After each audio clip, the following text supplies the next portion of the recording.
The story this time is called The Heavenly Demon Wants a Peaceful Life, but let's be real, this damn protagonist has no intention of living peacefully. First off, the guy starts the story already engaged to a gorgeous fiancée, and still ends up at brothels during his first 30 nights, claiming he's trying to restore his body's vitality. His very first move, testing if he still has any power by launching an attack at a poor maid. If he wasn't so weak, he would have been dead on the spot. In just the first week, he's already wiped out the leaders of all the major groups in the region, just because they said he was only good for visiting massage parlors. And he's doing all of this while his body is still completely wrecked. In his past life, he reached the absolute peak of human power, but realized too late that the path he chose only led to death. Now in his second life, he's armed with more knowledge than anyone else, but stuck in the worst body possible. Even so, he's sworn that this time he'll go farther than any human ever has. This is the story of how someone who once stood at the top claws his way back to the throne, even when the odds are stacked against him. Under the moonlight, a bunch of troops advance toward the celestial demon who's flying in the sky. He asks if blood and fear is all that they want. The army attacks and he says, well, if that's what they want, then that's what they'll get. Everyone's bodies start exploding and the sky turns red. Blood rains down. He says they're way too weak, while the rest of the survivors hesitate to even draw their swords. He starts preparing another attack, but then the soldiers decide to strike back and all rush toward him. But the damn demon says that today they're going to learn the power of demonic arts. The whole ground starts shaking, and a giant hand rises. It goes after the army, who starts trying to flee, but they get crushed and dragged. Everyone who's dying wonders if something like this is even possible. How could so many people together not defeat a single person? And with that, the hand closed up in the sky, and once again, it rained blood. The demon smiled and asked where the next challengers were. But the battlefield, now covered in corpses, was silent. Until suddenly, he felt something and clutched his chest. He started coughing up blood as a black mist approached him. This was the price for using the demonic art to this extent. He was paying the price for the absolute power he had after consuming countless souls. He believed that one day he'd overcome this curse that no one had ever broken, and apparently arrogance got the better of him. From the middle of the darkness, a bunch of purple eyes stared at him. When you looked down, some chains rose up from the ground and flew toward him. He seemed to be floating over a kind of void, and his legs, arms, and neck got bound. He asks if someone is trying to drag him to hell. And the guy let out a scream that shattered the curse right away, saying he won't be forced to do this. But suddenly, a light shines in front of him and his body starts to disintegrate. That's when he realizes the demonic art he used his entire life was truly inescapable. If he had a chance in another life, he'd follow a different path. He says he wants a peaceful, quiet life. But guys, like I already warned you, I read up to chapter 5. I can guarantee he doesn't want a peaceful life. Not at all. Somewhere with that classic Japanese-style scenery, the boy is standing in front of a lake. That's when the maid Susu shows up and tells him to eat before it gets cold. The boy raises his hand and slashes at her, like he wanted to slice her neck with power. That's Biep-Taizan, our reincarnated celestial demon. And obviously the girl's still alive because he has no power. The jerk was just testing. In other words, yeah, if he had any power, she'd already be dead. She's got that weird look on her face, saying that lately he's been acting strange. She sends him to his room right away while he just keeps staring at his own hand, confused. He can't believe he wasn't able to cut a neck, and that he reincarnated into such a trash body. And when he looks into the water, he says he hates that reflection of a face that looks like a girl's. A little later, during lunch, he was struggling just to hold the chopsticks, while repeating to himself that this body is worse than trash. Stoso tells him to calm down and that soon he'll start getting better. She heard about an extremely skilled doctor who's coming this time. But he wants to know what some doctor, whose name he doesn't even know, could possibly do. She tells him to be a little more positive, that things will start working out soon. But it's true, man, it's already been 10 days since he reincarnated into this stinking body. He's the second son of the best merchant in the city, Wuhan. He gets up all bony, and as soon as he puts his hand to his face, a bunch of people come to help, checking his blood pressure, offering water, and dressing him. His body was such trash that he literally couldn't even eat on his own. Not to mention that the demon hated how his face was too pretty. What a terrible problem to have, huh? He finds it funny that someone who once stood at the top of the world is now struggling just to survive. For now, he's using every bit of energy he has just to keep breathing. And he knows the fastest way to recover would be by stealing people's soul energy. If he were still the demon he used to be, it would be as simple as killing and stealing. The problem is, he's way too weak for that now. He sits down thinking that he could die at any moment. But not even Wuhan wants that to happen. since he's been given a rare opportunity. That's because he had a realization about the demonic art right before dying. Now that he understands what the wrong path looks like, he can use that info to pursue something completely different. He then calls for Soso and says that today he's going out. She wants to know where he's planning to go and says she can take him wherever he wants. The rascal says he wants to visit the Courtesan's house, commonly known as a massage parlor or brothel. Soso was about to say, "Good to know," but then her expression changes and she asks if she heard him right.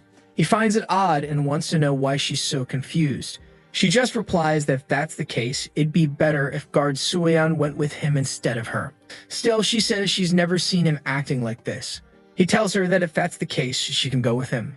But obviously, she just refuses and he walks off. A while later, she's putting a cloak on him, thinking that for the past few days, he's been acting really strange. And now, just like that, he says he wants to visit a brothel.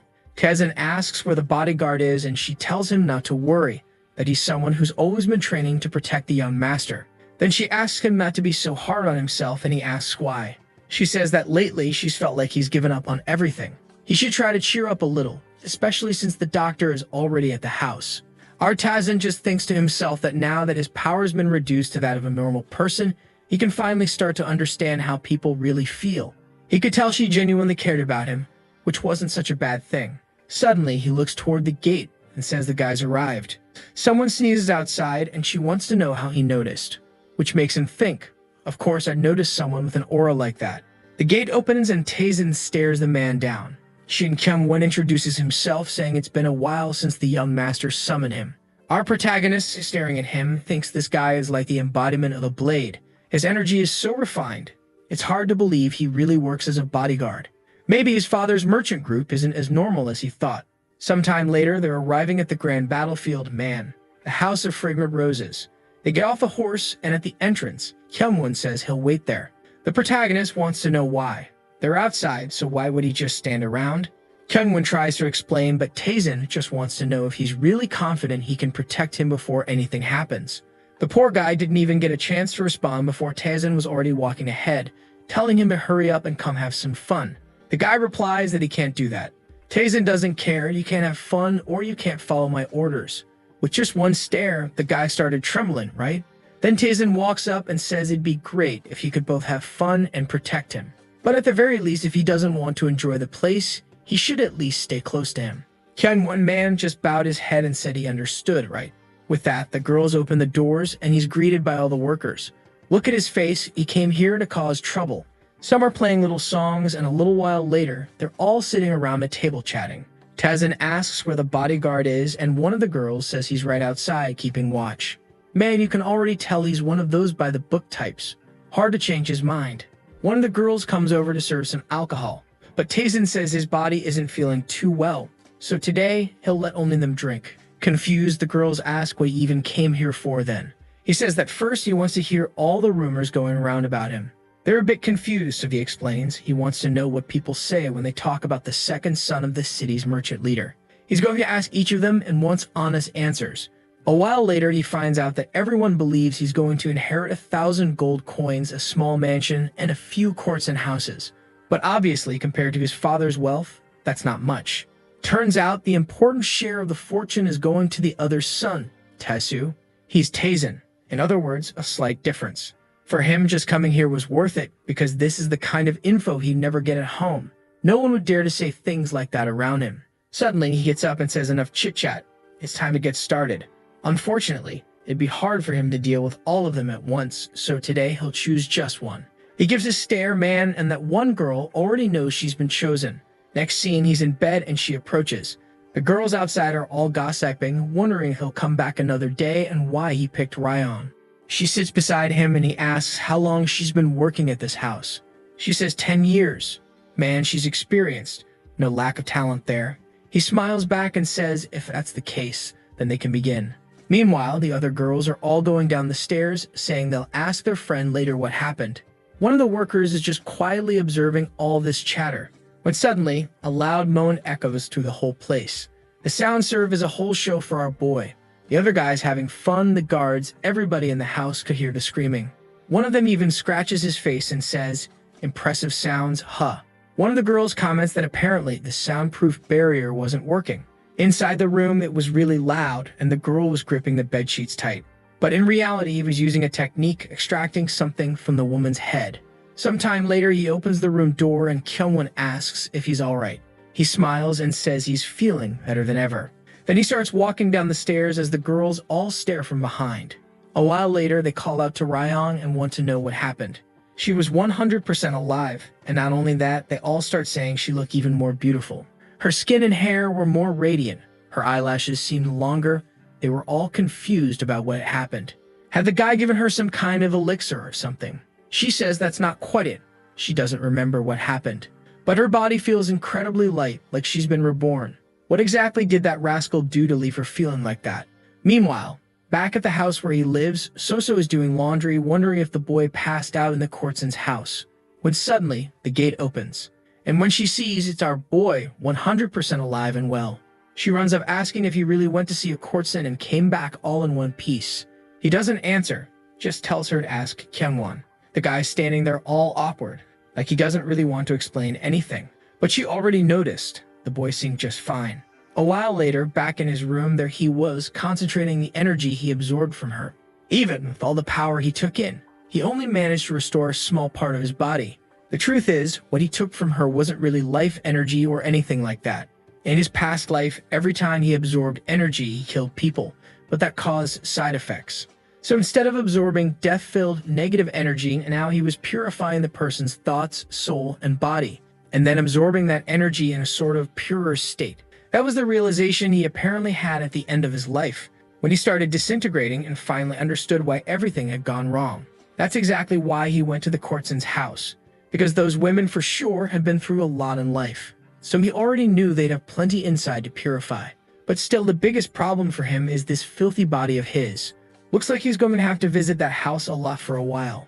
10 days go by and the girls, man and woman alike, are all running through the halls in a frenzy, saying they can't believe how often he's been coming there, especially with that weak little body of his. All of them are eager to get a chance with the guy, since after the purification, they do get a visual upgrade. Not to mention, he's the son of a rich family, so well, if he happened to fall for one of them, that'd be her golden ticket to a new life. Walking through the halls, all of them are staring, trying to seduce the rascal. While he's throwing compliments around, another girl's feeling left out. The owner of the house is pissed that this bastard's been showing up every single day. A mysterious voice asks if they should try strengthening the soundproofing. To which she replies that she's already tried all kinds, but it's useless. Every time that bastard comes in, it's nothing but screaming in that room. Even the other customers are starting to complain. But then she asks if the shadow ghost doesn't find it strange that someone who is practically on their deathbed is suddenly acting like this. And why is he coming specifically to this Courtson house when his family owns some of their own? The shadow asks if they should try finding out what these guys are plotting. She replies that for now it's better not to. After all, they're the most powerful merchant group in the city. First, she needs to figure out exactly what is going on inside those rooms. Meanwhile, our boy's walking down the hallway, still being chased by all of them. Just seeing the guy makes all the girls smile with those dumb love-struck faces. But as he looks around, he tells himself that today he's in the mood for more of a challenge, and wonders where she is. He turns to one of the attendants and says, "Bring out all the working girls," which leaves the man confused. He replies that the most beautiful and popular ones are already right there. The ones who aren't present are the ones who don't draw much attention. But the rascal already spotted one in the back. He walks through the crowd, saying he decides who draws attention. The girls look like they're fuming as they see he's heading toward the ugliest of them all. He asks for the name of the girl, all surrounded by this dark aura, and she replies, Danyang. He says it's nice to meet her, and that today he's going to need her services. The other girls are all whispering that this guy sure has a unique taste. He keeps walking through the hallways while noticing that she had an extremely depressive energy. Most likely, she was full of things to purify, exactly the kind of person he needed. Now that he was recovering part of his body's health, it was time for a slightly harder challenge. He bursts open the door, but pauses for a moment. Then he smiles and says, "Just look at these bastards." He calls for Kyungwon, asks for his sword. As soon as it's handed to him, he throws it up and the blade stops, hitting the ceiling over the bed. Blood drips from the blade, and right then they realize there was an assassin in the room. The protagonist just comments that the guy's still alive, which makes him mad at himself, right? Man, he caught the guy off guard and still couldn't finish him. But seeing the blood dripping in the room, Danyang wasn't too thrilled about the situation. Our guy just tells Kyungwon to handle it because he had some business to take care of with the girl. He calls out to Danyang and tells her to get ready, because today he was going to suck the soul out of her body. Oh, you silly dog, you only say that because you mean it literally, huh? If it were any other sense, I doubt you'd be talking all tough like that. Meanwhile, back at the mansion, Yeon. A girl standing up says she heard that the second master of the house has been visiting courtesans every night. The girl sitting down tells her what people have been calling him lately. That's the mansion's guard, Yu Soyeon, and she says he's now being called the king of the house of fragrant roses, or even the man of unmatched potency. The girl standing slams her hand on the table and demands to be taken there right now. She has to meet him. Her name is Yeon Harem, and she's the fiancée of our boy. So yeah, this dude's been visiting the ladies for 10 days straight with a fiancée. Yeah, he's a real madman. And Harem says she's going right now to find him. Meanwhile, someone's arriving to tell our protagonist that he needs to return home. But the main thing he wants to know is what Kyungwon did with the assassin. Kyungwon, a bit startled, says he left the guy in prison. Tae-jin nods, says he did a good job and that it's time to go back. But the servant is still wondering if this is even the same master he once knew. Not only has his energy changed, but now he suddenly has enough skill to kill an assassin like that. It's almost like he's become a completely different person. Sometime later, he's arriving back home. A bit more upbeat, finally his body was starting to recover. Of course, he's still far from where he once was, but he's also no longer someone you call trash. Feeling proud over such a small victory made him realize how much he's changed. But then he suddenly stops and wonders, who are these two in front of me and why is the one on the left staring at me like that? One of them steps forward and asks if it's true he's been spending every night at the Corson house. The protagonist, however, has no idea who this crazy girl is. Harem asks if he's dissatisfied with their engagement, if this is some plan to push her away. Only then does Tae-jin realize dude's engaged.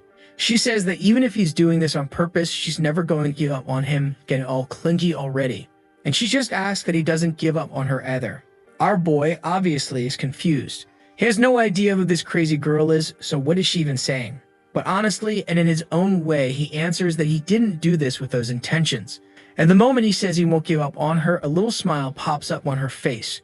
She's all emotional now, saying her feelings are finally being understood. But before he can say anything else, she's already walking off, saying she's leaving. And while she's right there clinging to him, he's thinking to himself, this girl actually got me stuck for a second. So far, she's the most powerful enemy he's ever met. And then he notices that his servant was already walking up ahead and sticking real close. Oh, guys, what's going on here? A while later, Soso is giving our boy a bath fully clothed, asking if he ran into Miss Yeon on his way back. He wants to know how she already knows that, and she says she's got eyes and ears all over this place. But he's already sure. She must have been the one who ratted him out to those two. Right, telling them he's been visiting the lady's house every single day. Suddenly, Soso asks if Kyungwon's doing alright, which leaves our boy confused. Why wouldn't he be okay? Then she explains his warrior has a crush on his wife's warrior. Man, that's too easy, huh? Our protagonist has a servant, he already has a wife, and now this servant likes his wife's servant. What the heck? It's all perfectly balanced. 1 + 1 is 2, or in this case, 2 + 2 is 4. And now that all makes sense. Why, as soon as he passed by his wife, Kyungwon was already up ahead walking fast. Honestly, it's just weird seeing relationships where there's respect without fear, man. Because in the life he lived before, that separation didn't exist. If you wanted respect, people had to be afraid of you. But he's not hitting this, which makes him wonder if his soul is being influenced by the body he's in now. Sometime later inside the prison, Kyungwon says he disabled the guy's movements using pressure points. Tae-jin just thanks him and tells him to open the cell. When he walks in, he observes the guy and smiles. His body was full of dark energy, which was obvious for an assassin. And for our boy, who loves some evil energy, this was basically a feast. He tells Kyungwon to stay outside, but the guy seems to hesitate. He says it's too dangerous and asks what Tae-jin's planning to do when they're alone. But Tae-jin, cool as ever, just asks how he's going to help anyway. I mean, he didn't even notice that the assassin was on the bed that night.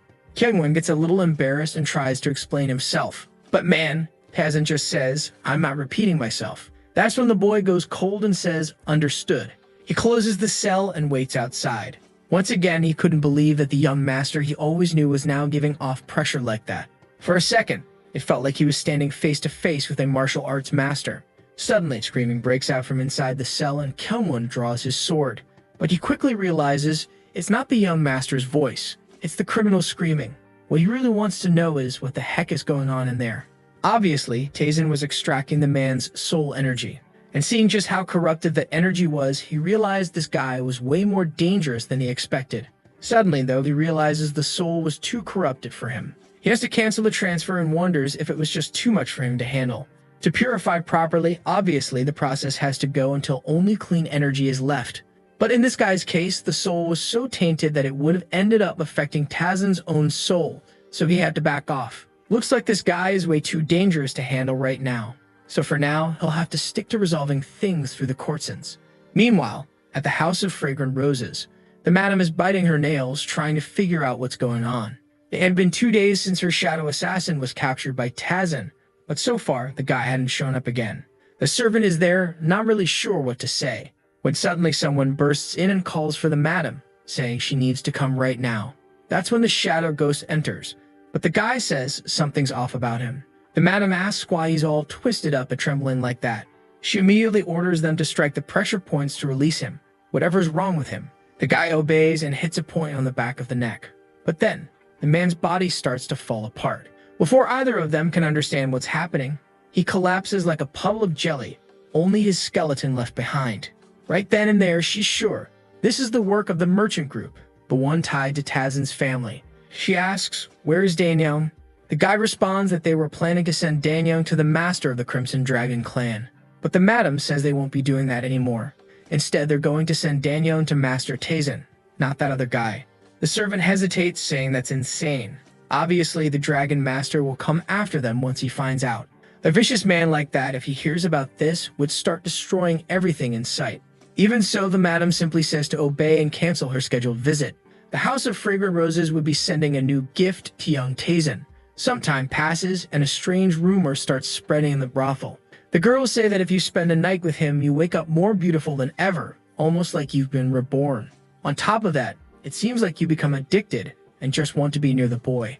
Some of them were even calling him a divine being who crossed time itself, and those rumors were spreading like wildfire. The madam always thought it was just an exaggerated rumor going around among the hardworking girls. But now here was Danyang right in front of her, saying she wanted to serve the boy. The madam laughs, wanting to know why out of nowhere she wants to drop everything and go be with Tazen. Looks like she fell in love with him, but that would only be possible if he paid off all her debts. Danyang says he didn't mention anything like that it's just her intention. Suddenly, the madam's expression changes. She says she has no idea what kind of conversation the two of them had. But Danyang is nothing more than property of this house and will stay here until every last debt is paid. She's to obey and prepare to meet the Crimson Clan's master. Now I got a little confused. She went through all that, but in the next scene, there's Danyang standing outside Tazen's house. Looks like this was before that talk. She must have made her decision after that and changed the madam's mind. So now Danyang is there because obviously she was sent by the madam after she changed the plan. Her problem though is that she's feeling all insecure, not sure if the boy is going to accept her. What if he thinks she's too dirty? Even with all that risk, she wanted to see him again. Girl, this boy's been going to the brothel for 30 days straight. If there's one thing he doesn't care about, it's that. There he's in his room as usual, training his body to get stronger, when someone appears on the other side and says to the young master that he has a visitor. Of course, it's Danyang, and he's a bit confused why she's there. But right away, she places her hand over her chest and bows deeply to Master Tazen.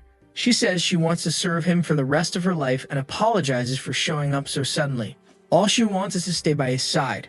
Only now does our boy realize when he purifies someone's soul, their appearance actually improves. And the first thing he says is to ask Soso where she sleeps. She tells him there's a servant house nearby. He tells her to find another place and that she and Danyang should start living closer to him. Poor Soso is stunned. He didn't even say he accepted the girl, he's already giving orders. Before she can even react, he's already walking off, telling her to take care of the girl. But his servant girl starts thinking that girl is way too pretty for work like this. And once again, she wonders why her young master has changed so much lately. After spending the night with every girl in the House of Fragrant Roses, now he's visiting the House of Fallen Flowers, and since he's looking for the most broken, messed up girls full of baggage. The name alone was already a promising sign for him. He was eager for the kind of corrupted energy he could absorb from that place. But as he's approaching, someone suddenly tells him to stop and look over there.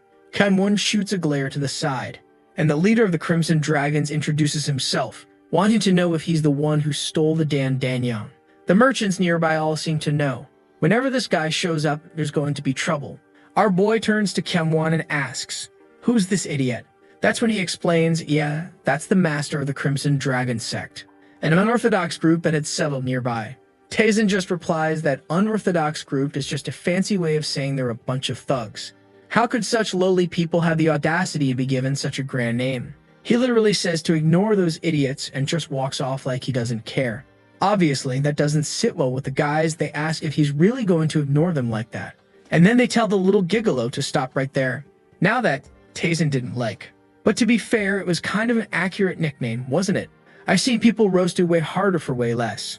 Still, the celestial demon mutters to himself how much he already hates this pretty face of his with every ounce of his soul. And now this damn weirdo has the nerve to call him a gigolo. The guy starts laughing, mouth wide open, saying the little boy seems scared now. But man, Taesin is a man of few words. He takes one step forward and says, "I'll leave the rest to those who serve me." Kyungwon immediately understands and draws his sword. Obviously, the other guy's underlings react too. That's when the Crimson guy says it's ridiculous to hire bodyguards just to act tough. Today, he teach them what real courage looks like. And if the kid wanted to get out alive, he just had to hand over Danyang. But Taesin replies, "That's never going to happen. And you talk too much. What'd you fight with your mouth to?" And bam, in the next second, the guy lunges forward saying that today the kid's going straight to hell. Kyungwon had already taken down his two opponents, and when he sees the guy charging, he shouts for Taesin to get out of the way. But our boy, cool as ever, demon mode activated, just makes a tiny movement with his hand and lands one clean hit right on the guy's chin. Unfortunately, something seems to go wrong with Taesin's wrist. Even a simple attack like that was still too much for his body to handle. But the Crimson little boss goes down, crashing to the ground like a sack of trash. Kyungwon is concerned, but Taesin just wants to know, "Are the other two dead yet?" A bit embarrassed, the servant says no, they're just knocked out. Taesin says, "You really are too weak," then tells him to finish them off and follow him. He pauses for a second and adds, "If anyone asks who killed that guy, lie. Don't say it was me." Poor Kyungwon stands there frozen, just nodding and saying, "All right, understood." But he's confused. How the heck did Taesin kill the leader of the Crimson Dragons just like that, with no weapon? Now it was clear. What he did to that assassin wasn't just some coincidence. The problem is, it's obvious now that he's not the same person as before. The next morning, our cheeky boy wakes up, right next to Danyang. Man, I'm starting to think this soul extraction thing is just a front. The kid's clearly enjoying himself. I didn't see him extract any corruption out of her. What it looked like was that he did something a little more corrupt instead. Right now, he's mad at himself for almost breaking his wrists just to take out that useless guy yesterday. He knows he still has a long way to go, but no way is he going to accept being called a gigolo. Suddenly, though, he wants to know why Heron's bodyguard is there. Suein looks at him and says, "So you finally showed up." As usual, our boy skips the small talk and wants to know why she's here. He's sure it's not for tea. But before answering, Suein asks if that courtesan who served him was one of the girls from the house he's been visiting daily. Short and blunt, he simply asks, "What's the problem?" She notices his cloak's half open and asks if he just came back from the brothel. Completely honest and unfazed, he replies, "Yeah." The poor girl seems to lose hope right then and there. She then says, "Your engagement is going to have to be canceled." Obviously, our boy isn't really caring about any of this much. But she explains that it looks like someone sent a marriage proposal for Heron. It came directly from the Zhongli clan and the Morim alliance. And Zhongli, isn't that the guy from Genshin Impact? What's he doing here? Trying to steal our boy's wife? Because of that, Heron is kind of being forced to cancel the engagement. But she's completely against the idea. The problem is that rumors are spreading. Taesin understands that it's hard for her to refuse when everyone knows he's been out there in the brothels with all the girls, one per night or more. So he asks if she came here to warn him to be careful with this Zhongli guy. After all, these guys might try something against him. Suein explains that yes, Heron asked her to protect him. When she starts to explain about those people, he just calls them a bunch of filthy bastards. Apparently they're important because she tells him not to say stuff like that so openly. But man, this Zhongli clan seems to be the same one that abandoned him back when he was the celestial demon. So yeah, those bastards have been messing up the world for a long time. Suein stands up, saying it's interesting that she came to defend him. but he's more than curious to see what those guys are actually capable of. Sometime later, under the moonlight, 3 people are walking through the forest. Our boy has a little excited smile. That's because his body has been evolving more and more. But on the other side, Suyeon is always glaring at him, full of anger. He turns to her and says that if she doesn't want to follow him, she doesn't have to. But she lowers her head and says it's not like that. This is the least she can do for him. The protagonist says, fine then, while thinking to himself that anyone looking at this situation would probably think he wants her around or something. Then suddenly he stops. Kyungwon asks what's wrong, and he just asks how many of them are out there. The servant's a little confused, but when he looks up and behind, he sees a bunch of assassins up in the trees. Tazen spots 3, then says no. Actually, there's another one hidden, so that makes 4. The guys drop down from the trees. One of them says that it's not worth hiding anymore since they've been discovered. The one in the back with white hair says it's best for the 3 of them not to resist and just come with them. Tazen, though, is pissed that these damn thugs are once again acting like they're respectable people. Yeah, as always, he completely ignores whatever the guy says and just talks to his servant, telling him to try judging the strength difference between him and the white-haired guy. Kyungwon takes a look. He can see some energy being emitted and a faint smell of blood. Just from those details, it was clear this wasn't an ordinary assassin. He tells our boy that the guy is strong, but he believes he could defeat him pretty easily. That's because he's about 3 levels above him. Clearly, humility is not this dude's strong point, man. Everyone who shows up gets roasted and ignored. Tazen then asks why he's still standing there. It's time to check if his assessment was correct. Man, I like Kyungwon, he just observes. Takes 1 step forward and walks right between the bandits who don't even react. Walks past, all stylish, leaving his aura behind. The leader, hand on his hip, didn't look very impressed. He starts drawing his katana, saying the guy really does have impressive energy. But it's not gonna be that easy. In the blink of an eye, Kyungwon almost takes a slash to the face, man. And the problem is, after dodging the first strike, the guy is already going for another from above. Kyungwon manages to draw his katana just in time and block the hit. That's when the real back and forth starts, you know? Strike to the head, the guy defends left and right, back and forth. The enemy activates a red aura, but is clearly surprised. Kyungwon is way more skilled than he expected.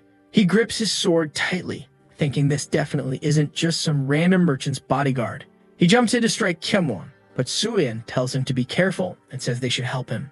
But Tazen is calm, saying this will all be over with a single strike. Before she can even ask why, bam, there it is. Kyungwon obviously had already finished the fool. Suyeon, however, is stunned. How did Kyungwon defeat someone that advanced so easily? And from behind her, Tazen says that once again, Kyungwon has disappointed him. He only cut off an arm, he really had too soft a heart. The girl, obviously, looks to the side, thinking this guy's out of his mind. Still, she wants to know why Kyungwon suddenly seems to be getting stronger like that. He tells her to stop just standing there and go take care of the rest. He had some questions to ask, so they weren't supposed to kill him too brutally. Their meridians and body points are all copied, and they collapse to the ground, all twisted up. The problem is, one of them had disappeared. Suddenly, someone yells for Tazen to dodge. When she looks to the side, there's a blade nearly slicing Tazen's neck. But before she can do anything, Kyungwon jumps in and smashes the guy's head into the ground. Tazen, though, doesn't look too happy about it. That's because, in order to save him, Kyungwon let that other one-armed assassin escape. Seriously, this damn servant is way too soft. Kyungwon apologizes, of course, for having let the assassin escape from right in front of them. Tazen thinks that if he were still the celestial demon, a mistake like that would never be forgiven. But for some reason, this time he wasn't even that mad. He just responds, whatever, that guy was weak as hell anyway, and tells him to gather the 3 captives. A short while later, they're all lined up, and Tazen wants to know what to do with the amazing trio. He says that killing them is a pretty solid option, and asks if anyone's against it. Obviously, the only ones against it are the 3 on the ground, begging for mercy. But Tazen just replies that since no one's sharing any info, he's gonna start torturing them. Which of course makes them start talking. They say they were sent by the Crimson Dragon sect, that it was an order from the vice leader and anyone who refused would get beaten up too, so they had no choice. Tazen thanks them and tells them to keep spilling info. Then he orders the 3 idiots to be brought along as they head toward the brothel. Suyeon, however, is confused. What's going on? Was he really planning to make his usual nighttime visit after all that? But here we are again, man, at the House of Fallen Flowers. And the moaning is always echoing through all the halls. Outside the door are the two servants, red in the face and a bit confused. Kyungwon, poor guy.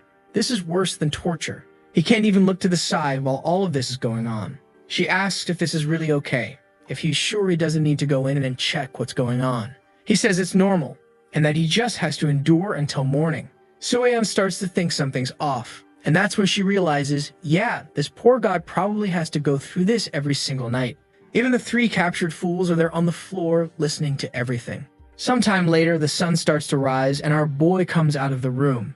For some reason, the three little bandits now have these sweet, innocent looks on their faces, kind of like NPCs acting shy. Kyungwon says that strangely they ended up giving all the information. Looks like their plan really was to bring Tazen to the Crimson Dragon sect to handle some kind of issue. And not even the three of them know the identity of the guy that ran off. That's because he only does special assignments for the boss. Tazen is sure they're not lying. That guy wasn't just some random thug. He was just unlucky that Kyungwon isn't just some random bodyguard. Because, let's be honest, 99% of people would have died fighting him. The only thing he finds strange is that so far it seems like the Zhongli clan isn't involved in any of this. Then he says they're going back home, and to bring the three with them. Sometime later back home, he's opening a gate, placing the three guys inside, and saying he's going to apply some restrictions. Then he turns to Kyungwon and Soyeon and tells them they'd better pay close attention. He was going to teach some martial arts, so they'd better learn quickly. The two of them are a bit confused, since they didn't even know Tazen was capable of teaching anything.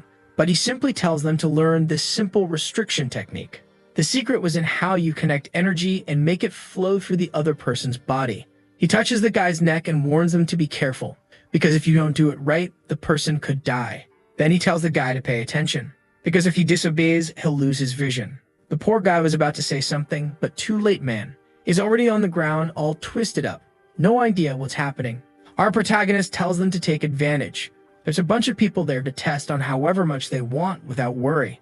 Kyungwon starts practicing, all while wondering where Tazen learned this stuff. Soyeon, on the other hand, is standing back, confused by the behavior of the two. That's when the protagonist suddenly changes expression and says he's going to teach how to make a guy's testicles explode. This is supposed to be the celestial demon who wants a peaceful life, right? And just a few seconds later, the two poor guys are already hunched over, suffering hard. Man, did they really blow up those guys' sacks? That's just evil. Would have been easier to just kill them in the forest. While all this is happening, we get a look at the Ozil Pavilion. A man approaches a table where a bearded guy is sitting. He seems to be reading something and asks if the House of Fragrant Roses, the first place our boy visited, recognized anything. That guy is the uncle of our protagonist, master of the Ozil Pavilion, and his name is Byuk Wohang. The one talking to him is Byuk Sangil, his son, who says that soon enough they'll expose a weakness. The father closes the scroll and says it doesn't matter if they recognize something or not. They just need to take advantage of this incident and squeeze as much profit from it as possible. That cursed perfumed house was actually an intelligence organization disguised as a Corson house. And obviously, they needed to use this to bring that place into the Golden Wall Merchant Group, which is the merchant group involving our boy's whole family. The father asks if the son has anything else to report, and he explains that the Crimson Dragon sect seems to be splitting up ever since that guy's death. One of the factions is known as the Golden Celestial Alliance, and they better keep an eye on them because they're extremely dangerous. That was an alliance formed by some merchants from the city of Han. On the surface, they seem united and coexisting peacefully. But in reality, this alliance is against their group. And now the father's wondering what those bastards are scheming this time. The son replies that he'll keep an eye out, and if he notices anything suspicious, he'll report it immediately. After a moment of silence, the old man decides to ask, "What's this I'm hearing about Tazen being called the King of the Knights?" He wants to know if the boy is using some kind of special medicine, or what exactly he's taking to be so full of energy. The son replies that he hasn't heard of any medicine. He thinks the kid's just in poor health from spending too much of it on the girls at the brothel. The way he's pouring all that energy into that place, considering his current health condition, is dangerous. He's only shortening his own lifespan. The uncle says he understands. It's all fine. But the truth is, man, he's dying of envy of that bastard. Sometime later, back at our boy's mansion, Soso is asking what happened with those bandits, now all obedient and downcast. He says they're not bandits. They're honest workers he brought to help her since she needed it. She replies that they clearly look a little suspicious. Tazen just thinks to himself that if she didn't want help, then she shouldn't have asked for it in the first place. But the truth is, man, Soso is starting to think our boy is actually a kind person. He brought in these poor guys who clearly look like they're dying to start working. Taezin then says that now they're going to get new names. From left to right, they would be Black 1, Black 2, and Black 3. The guys obviously are confused, but with just one stare, they smack their foreheads on the floor and thank him, saying it's amazing to be Black 1, Black 2, and Black 3. He turns to Soso and tells her it's decided now. That's their names and she can use them however she wants. Then he asks where Kyungwon is because he hasn't seen him for a while. She scratches her chin and says that around this time of day he's usually training. Our boy looks up the sky, saying that Guy lives an absurdly honest life for someone who's just a merchant's guard. I'm not sure if that was praise or just a roast toward Guy.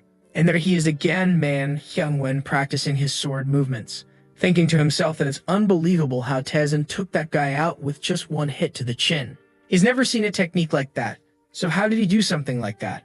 Hyungwon has never regretted being part of the Sword of the Dragon organization. His job there with the merchants was simple. Whenever a crisis happened, it was his job to help. As long as he keeps that in check, he gets paid really well. But it's also true that the longer it takes him to get stronger, the more anxious he becomes. Lately, though, something has changed. Watching Taezin from a distance, he knows that that's the person who can help him reach a new level. Suddenly, someone interrupts his thoughts, asking how long he plans to keep training. When he looks back, there's our boy already saying that it's time for their daily visit to the Courtson house as usual. The servant, though, says he has something to ask, and Taezin turns, wanting to know what it is. Kyungwon just wants to know if he's no longer going to hide it. Taezin, confused, asks what he's talking about. And the guy says he started to notice ever since he dealt with that assassin on the bed, then how he killed the leader of the Crimson Guys, and now with these restriction techniques. After all that, he's absolutely sure. The protagonist wonders if this guy really already knows who he is. He thought this idiot was just another strong, dumb type, but apparently he let his guard down too much. He couldn't let anyone find out that he's the celestial demon, especially because he wants to live a peaceful life. Yeah, peaceful. We're really seeing that peace in action. Huh. His life is so peaceful, he's actually questioning whether he should kill this guy right now in case he's figured everything out. But then suddenly, Kyungwon drops to his knees and asks for help. The protagonist is a little confused, but the guy says he already knows he's a genius, and now he wants him to accept him as a disciple. Taezin gets it now. The guy thinks he's some kind of martial arts master who's been hiding his skills. And then Kyungwon says he also wants to get stronger, and that he seeks revenge, because someone had destroyed his sect. But our philosopher Taezin tells him not to let revenge be the motivator for his actions. Countless people have lost their sects. He's just one of many, and shouldn't think he's special because of that. Yikes. Poor guy. Went to share his trauma and got absolutely shut down. Our boy turns away, saying that people who use emotional things like that as motivation don't last long. That's because once those feelings fade, those people start to disappear too. That's why he'd only accept someone who had the pure desire to become stronger, nothing else. Kyungwon stands there all awkward, listening to everything. And our boy says that people who walk that path can take their revenge whenever they want. The poor guy just brings his hands together, bows his head, and says he understands. Sometime later, on the bridge, on the way to visit the ladies once again, my dudes. Soyeon, as always, is following along, right? Not really liking all this fun. Walking ahead, our boy tells Kyungwon to stop being an idiot and start talking to her already. The fool tries to pretend he doesn't know what he's talking about, but our boy just tells him to quit acting dumb. He knows exactly what he means. Meanwhile, Soyeon is wondering if he really does this every day. What did her young lady even see in a person like this? But suddenly, Taezin stops and says the air has a strange scent of blood. No one else smells anything right, and our boy says they're all idiots, only smelling with their noses. Sorry, Sixth Sense.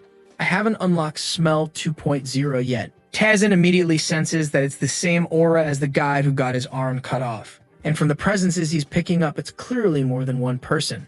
He turns and tells the two of them to go kill someone. And even before he finishes the sentence, Kyungwon is already gone. Soyeon, on the other hand, still hasn't sensed anything and doesn't know what to do. But suddenly, she notices something approaching and grabs a small blade. Actually, no. It was our boy who grabbed the blade. And he tells her to stop standing there like an idiot or she'll die. Poor thing still has no idea where the attack is coming from. He sort of points in a direction and tells her to go over there, saying she better give it her all. Right then, one of them charges in, and that white-haired guy shows up again, swinging his sword. But the guy's missing an arm, so even Soyeon could defend herself easily. The guy realizes she's weaker than Kyungwon. She grits her teeth and rushes forward, telling him not to move from there. But turns out she stepped into a trap he had set, and everything starts exploding under her feet. Actually, it was probably a trap meant to freeze her in place, because the guy took that chance to charge straight toward our boy. She realizes that from the beginning, he was trying to create an opening to kill the young master. And the way things were going, it looked like he was going to be killed. It even seemed like the guy had managed to stab his blade right into Tazen's chest. But Tazen smiles and says, "It's moments like this where you can tell who's inexperienced." The guy's expression changes when he sees that our boy caught the sword under his armpit man. And before he can even understand what's happening, he gets hit in the neck and goes down coughing up blood. Suyin still hasn't even managed to move and is in disbelief that he defeated that guy with one hit. Once again, he tells her to stop standing still and actually be part of the fight. Poor thing's there, apologizing, saying she'll do her best. He then tells her not to forget to bring that loser's body. They were going to put it to use. Kneeling down to pick up the body, she can't believe Tazen actually beat that guy. A guy she would have struggled with without even getting a chance to move. Ah, now she's looking at him with different eyes, huh? You can tell because now she's already saying she found someone who's going to change her life. Apparently, the fact that he sees a different girl every night in a motel doesn't seem to be a problem anymore. She's desperate to stay by his side and figure out what kind of technique he used. Walking under the moonlight, she gets hit with another scolding. He tells her that based on her performance today, she's way too weak to think about protecting him. From today on, she'd be training the Kyungwon. She's kind of hesitating, but in a way, it would be like learning from our boy, since he wanted her to get stronger. And maybe she could even become a disciple in the future. But suddenly, she changes her expression and asks, "Where's Kyungwon?" He tells her not to worry, he can take care of himself. But if she wants, she can go find him. Obviously, he had defeated the other thug with ease. Or, actually, it wasn't that easy. He's sitting there all out of breath, saying that bastard was tougher than he expected. Still, even so, he did manage to defeat the guy with a certain ease. He stops for a second with a dumb look on his face, like he's trying to scan the surroundings, but he doesn't sense any humans. In other words, where are the two he came with? The next day at the Ozil Pavilion, once again with the uncle of the father or whoever that crazy guy is. They're talking about how Tazen is going to the Kortsen house to bring some corpses, which kind of goes against the old man's plans because he wanted to absorb those guys himself without making things more complicated. But with Tazen doing that, he doesn't have much choice. And the one passing along the info also says that the Crimson Dragon Sex Master said he has no choice now but to hunt down Master Tazen. The uncle says that unfortunately, they can't let this incident slide. Something has to be done. There were too many eyes on that one person, and at this rate, it would start to affect the reputation of the Golden Wall Merchant Group. He walks over to the window and says it seems like Tazen is recovering his health. The son replies that it's hard to believe. It seems like every night he spends all of his vitality, but somehow stays 100%. Could he be using some kind of elixir? The uncle just says maybe one day we'll discover that legendary secret. Back home, the meal had been set on the table, and look there. Black 1, Black 2, and Black 3 were with them. Man, the guys are being treated well. The protagonist asks why they're not eating, and they seem a bit hesitant. It's kind of rude to eat at the same table as the master. But he just says they're part of his group now, so they should start eating right away. From now on, they'll all eat together at every meal. Black 1, 2, and 3 immediately respond that this really is a great idea. That's when Soso says that the guy known as the Divine Doctor would be arriving today. There were rumors that he could fix any body, even one completely drained of vitality. But our boy replies that he'll keep recovering just fine as long as he can keep going to the Kortsen's house every night. Everyone's a bit awkward. Kinda stunned he says that so openly in front of everyone. And weirdly, Soso kind of gets it. She says it's not possible that he's recovering by doing that. It's not like he's stealing energy from them. But he replies that you could say what he's doing is something pretty similar. She wants an explanation, but he just says to let him know as soon as the doctor arrives. She says it seems like he took some accommodations elsewhere in the city, and from what she heard, he wants to check out the area he's passing through before coming over. At the top of the mountain, a man in a hat looks down at the city. He says that the name Golden Wall Merchants is pretty grand. Another handsome bastard just showed up. And whenever a story already has a bad boy protagonist and a pretty guy appears, there are only two options. Either he's gonna die, become a villain, and get wrecked, or he's gonna be the dumb friend who gets humiliated all the time. It's always like this. Who wants to place bets with me? Back to the lunch that was happening before. Our protagonist is eating peacefully, and then mentions he heard people saying Black One had been helping out quite a bit lately. The poor guy gives a shy smile and says he didn't do anything special. He was just watching over the warehouse and giving a hand. He then adds that Black 2 and Black 3 are the most hardworking ones of all. And he's also noticed that lately the master is getting more and more handsome. He says he's not lying, he's not just trying to flatter him. He's noticing that the master looks taller, stronger, and his skin is smoother each day. Even though he's a man, he's starting to feel more and more in love. Our boy tells him to shut up and stop saying disgusting stuff. But Black 1 keeps praising him, saying it really is amazing how much the young master is growing. Black 2 and 3, on the other hand, are thinking this nutcase should really just shut up. But the protagonist knows that, in a way, the guy's noticing something that's actually true.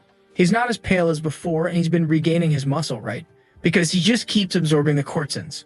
But whatever the result of all this is, the only thing he knows is he can't stop accumulating souls. If he keeps doing this one day what?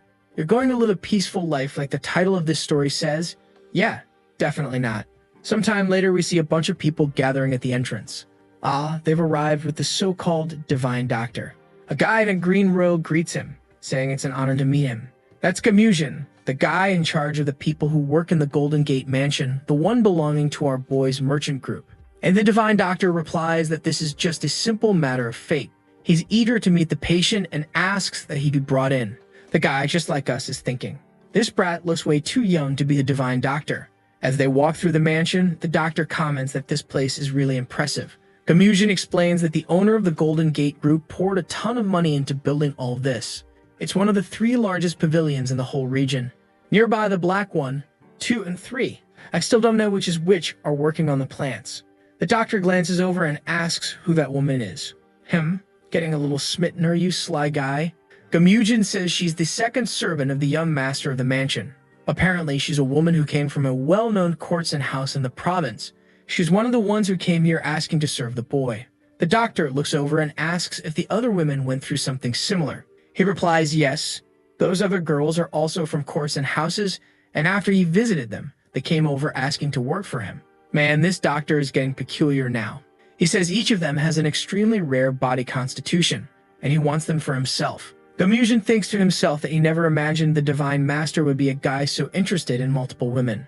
A bit awkward, he says he understands what he means, especially since they're all very beautiful. But the doctor cuts him off and says he's referring strictly to their physical constitution. He's not talking about physical appearance, right? Most likely he means their bodies are pure, like smell. Someone in that state could learn anything they wanted. Gamujin apologizes for misunderstanding, and the doctor says it's fine. He just wants to know if he can take them all as disciples. Gamujin starts trembling a bit because, after all, they all belong to the young master. And the doctor says that if the guy agrees, it'll be a favor he'll never forget. With that sly little smile, he's sure that no matter how wonderful those girls are, only an idiot wouldn't take the chance to form a relationship with him. Yeah, fellas. Looks like I called it. This guy is gonna pull a little villain act and end up getting whooped by our boy. The fool is completely confident, thinking the guy will accept. But face to face with our protagonist, he gets rejected immediately. The doctor asks him to think it over, saying it would be a big opportunity for the girls too. Tezen, though, asks why someone who already has 10 disciples wants 4 more. He was clearly a greedy man, more than Tezen could tolerate. The doctor starts to sweat, feeling awkward, and says that the people who came with him aren't necessarily disciples. They're just helpers with the work. But Tezen replies that it didn't look that way, considering how that crowd of old men was glued to him. They were either disciples or subordinates. Besides that, our boy is sure that the man in front of him is much older than he appears. Now it makes sense, right? The bastard is hiding his true age. And after pausing for a moment, he says, an opportunity to learn what I can teach doesn't come easily. But Tezen just wants to know, what exactly would my girls gain from learning one of your techniques? He slams the tea on the table and says the problem here is that the doctor is trying to take something that belongs to him. Besides that, he knows full well the guy isn't actually interested in teaching them medical techniques. He knows what he really wants is the materials they can provide. The doctor, a bit awkward, says it's impossible to use humans as materials. But deep down, he's thinking that the protagonist crossed a line by saying that. The boy in front of him had weak energy and a lousy body. Maybe he should just kill him here and now. If he said the boy died in the middle of treatment, no one would probably care. But then, man, something comes flying toward him and hits right in the middle of his forehead. Boom, his hat is sliced, and Tezen just asks if he really looks like an easy target to him. and warns that what the doctor understands about martial arts is less than the bare minimum to even think about messing with him. Alright then, the doctor is shaking all over, completely stunned. He doesn't even understand what kind of bloodlust this is. It's like someone is screaming inside his head. He's losing his grip. Taizan then says that this is bothering him a bit. These are people who work for him, and it's going to be annoying if people like him keep showing up trying to take them. After all he wants is to live a peaceful life. Sure, man. We believe you. The doctor's standing there like the rest of us, looking dumbfounded, thinking this guy clearly doesn't want anything peaceful in his life. But that fear he just felt. He's felt it once before. Then our boy says that actually he does need someone to handle a few small problems. Oh man, I nailed it twice. First, I said the guy was gonna play the little villain role. Second, that he'd end up turning into an ally, and it looks like that's what's happening. Next scene, Gamujin asks if the doctor is really planning to work here now too. And the doctor already says yes, that his life's great dream is now to work for Master Taizan. Of course, Gamujin accepts on the spot, saying it's an unexpected decision, but incredible. He swears on the name of the Golden Wall merchants that he won't be disappointed living here. The doctor thanks him, but obviously, the servants who came with him are all confused, not understanding why he's suddenly acting like this. The doctor's thinking that he lived a free life for a long time, but in the end, he ended up screwed in a place like this. Treating Taizan shouldn't take more than a month or two. The problem is, getting rid of him wouldn't be easy. After feeling that bloodlust, he's just relieved he didn't piss himself on the spot. Kyungwon asked our boy if he's sure this is a good idea. He had placed restrictions on all the doctors, but the main one didn't want to accept. Taizan says not to worry, he had already personally placed a restriction on that guy. That's why he won't be able to do anything. Kyungwon then asks why he didn't just do it to everyone, since he could. And our boy gives the obvious answer. He's still really sick and doesn't have the energy to waste doing that. Plus, it's important to understand that those guys aren't normal doctors. Suddenly, the doctor appears right next to them, and already says that his new job now is to take care of Master Taizan's health at all times. So of course he'll always be staying close to him. Then Soyeon jumps in with an honest question for the doctor. She wants to know if it's really okay for someone so sick to be visiting the courts and house every single day and night. Not only that, but he stays there all night until sunrise. The doctor is stunned. He didn't even expect that. Even he's shocked the boy stays the whole night. The kid's a prodigy. He then asks to check Taizan's pulse and Taizan agrees, but warns him to be quick. Look at this sneaky doctor man. He says he wants to heal, but what he really wants is to analyze and see the weaknesses. See if there's a way to kill this boy. But the moment he touched him, of course, he felt something off. That was a constitution that made no sense at all. And he asks if the boy is really a living person. The expressions of his two subordinates immediately change. And Taizan asks why he's questioning something like that just from checking his pulse. To which the doctor explains, he's never seen someone with a body constitution as bad as his. The energy flow he had was so poor, it was basically the same as a dead person. Taizan asks what he does with someone who calls him a ghost like that. Strangely enough, Kyungwon suggests exploding the guy's balls, but like, what kind of logic is that? The doctor, however, says not to misunderstand. All he's trying to say is that he needs to be treated immediately. Taizan then asks if the doctor would be willing to bet his own life on what he's saying. The doctor replies, "Of course not. Hell no, I wouldn't bet my life." He smiles and says he has no idea how to treat something like this, but that's his job, which leaves the others confused, right? Where's all that confidence coming from if you don't have the slightest clue what to do? Still, he tells Taizan he's sure that at least his reading of the body isn't wrong. But Taizan just tells him to get lost if he's not going to bet his life and doesn't even know how to treat him. The doctor, though, replies that he can't back out now. His mission is to follow him and figure out what's going on. But inside he's thinking this whole thing is way too strange. How is this guy even moving with a body like that? Then he asks Taizan how he heard about him and the Divine Doctor title. But Taizan replies that he has no idea who he even is, honestly. The doctor thinks he's joking, asks if he's from some cult or part of the secret merchant family. Suddenly, Taizan stops walking. He turns around and says he doesn't know what cult he's talking about.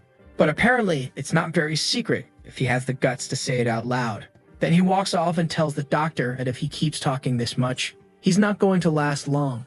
Once again, the poor guy starts trembling, feeling that same bloodlust.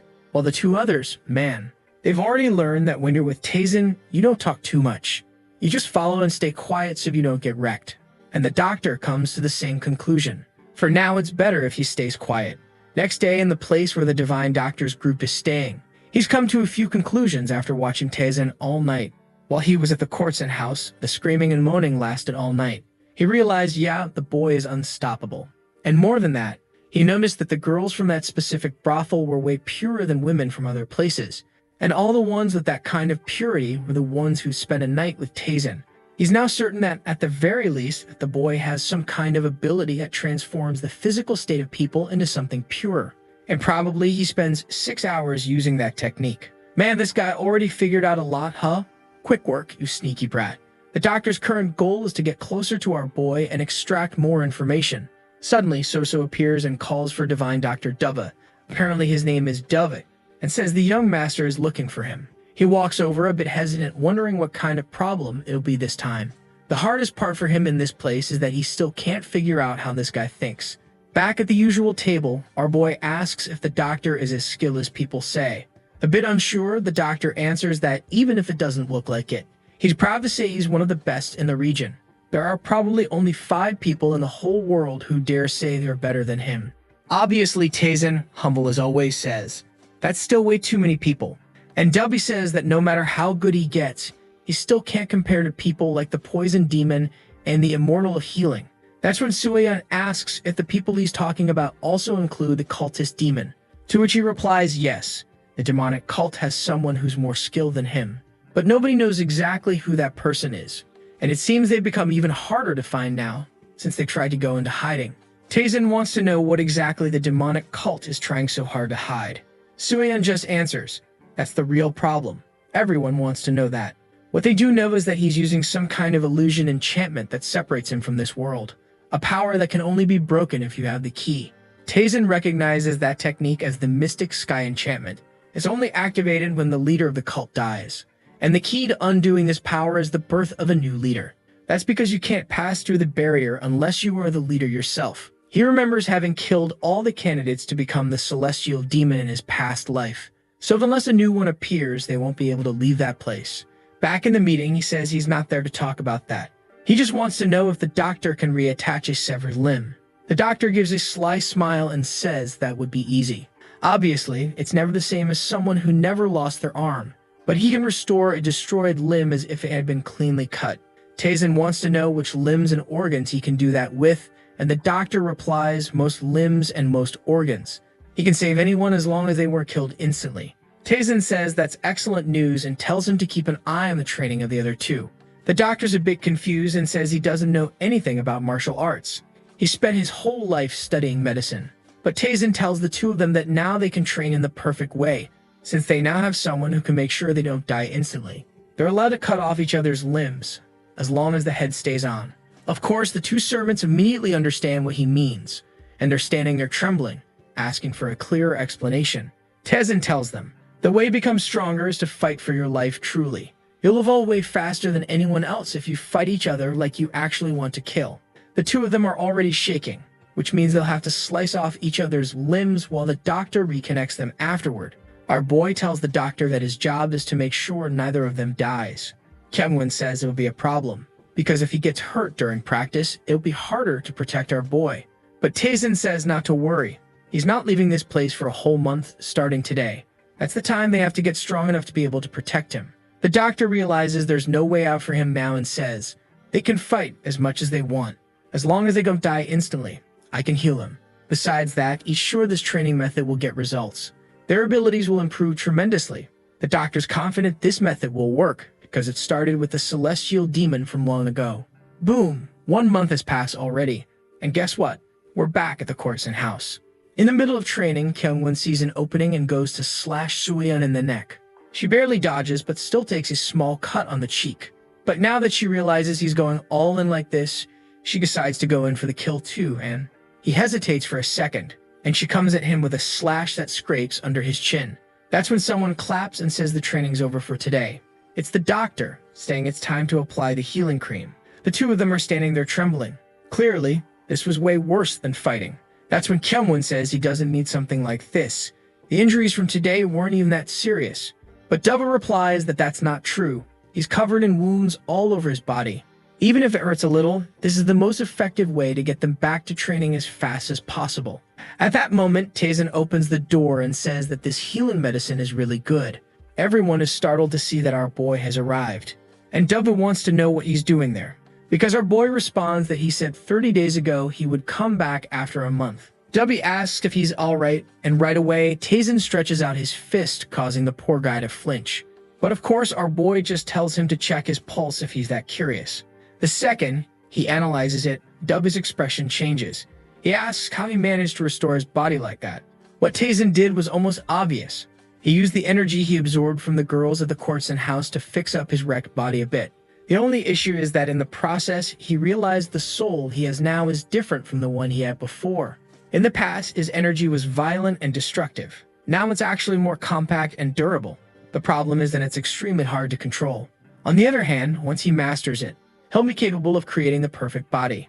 Back to the present, he tells the doctor to stop purposely making the cream more painful just to make them suffer. Clearly, he's been torturing the two without any real reason. Right then, Kyungwon realizes that all the pain he's been enduring was because of the damn doctor, and says they're going to have a little chat. All scared and off-kilter, Dubby tries to say that his subordinates went through a rough time to get that information, but Tazen just says he's living way too comfortable a life. The doctor, though, poor guy, is suffering, saying it's hard to train those two, keep applying ointments all the time, heal their wounds, and still do everything else. You need to be two people to handle so much. Tazen asks if he's suggesting that he wants to have his body split in half, to which he replies with a crooked face that the joke's not funny. Every time our guy threatens him, he remembers something scary from his past. Tazen finds that strange and wonders if this guy used to belong to the Sacred Demon Clan, a group that existed all over to gather information. Each of its members disguised themselves in cities as bodyguards, merchants, and doctors. W was probably one of those who lived as a doctor. That makes the boy wonder if he might have known or knows about the old life he used to live. W then says it's strange that our guy is so interested in the Zhongli clan. Probably the daughter of the Yan mansion must have been stunning. The king of the brothel is thinking that, yeah, she really is beautiful. In a way, she even reminded him of someone from the past. Oh snap. I thought he was going to say something like, but I don't care about her. But nope, that was it. Dudes in love, huh? Dub is asking if they shouldn't add a few more bodyguards, since the Zhongli clan is pretty dangerous. But the protagonist just replies that he's a scared little kitty. Obviously, he wouldn't need anything like that. That Zhongli clan is going to be a piece of cake to deal with. Back when he was the celestial demon and most clans were losing to his sacred clan, only the Zhongli clan ran away. He tried going after them to not let those bastards get away, but when they found them, they had already burned everything and vanished. Now he's eager to see what those bastards' lives are like today.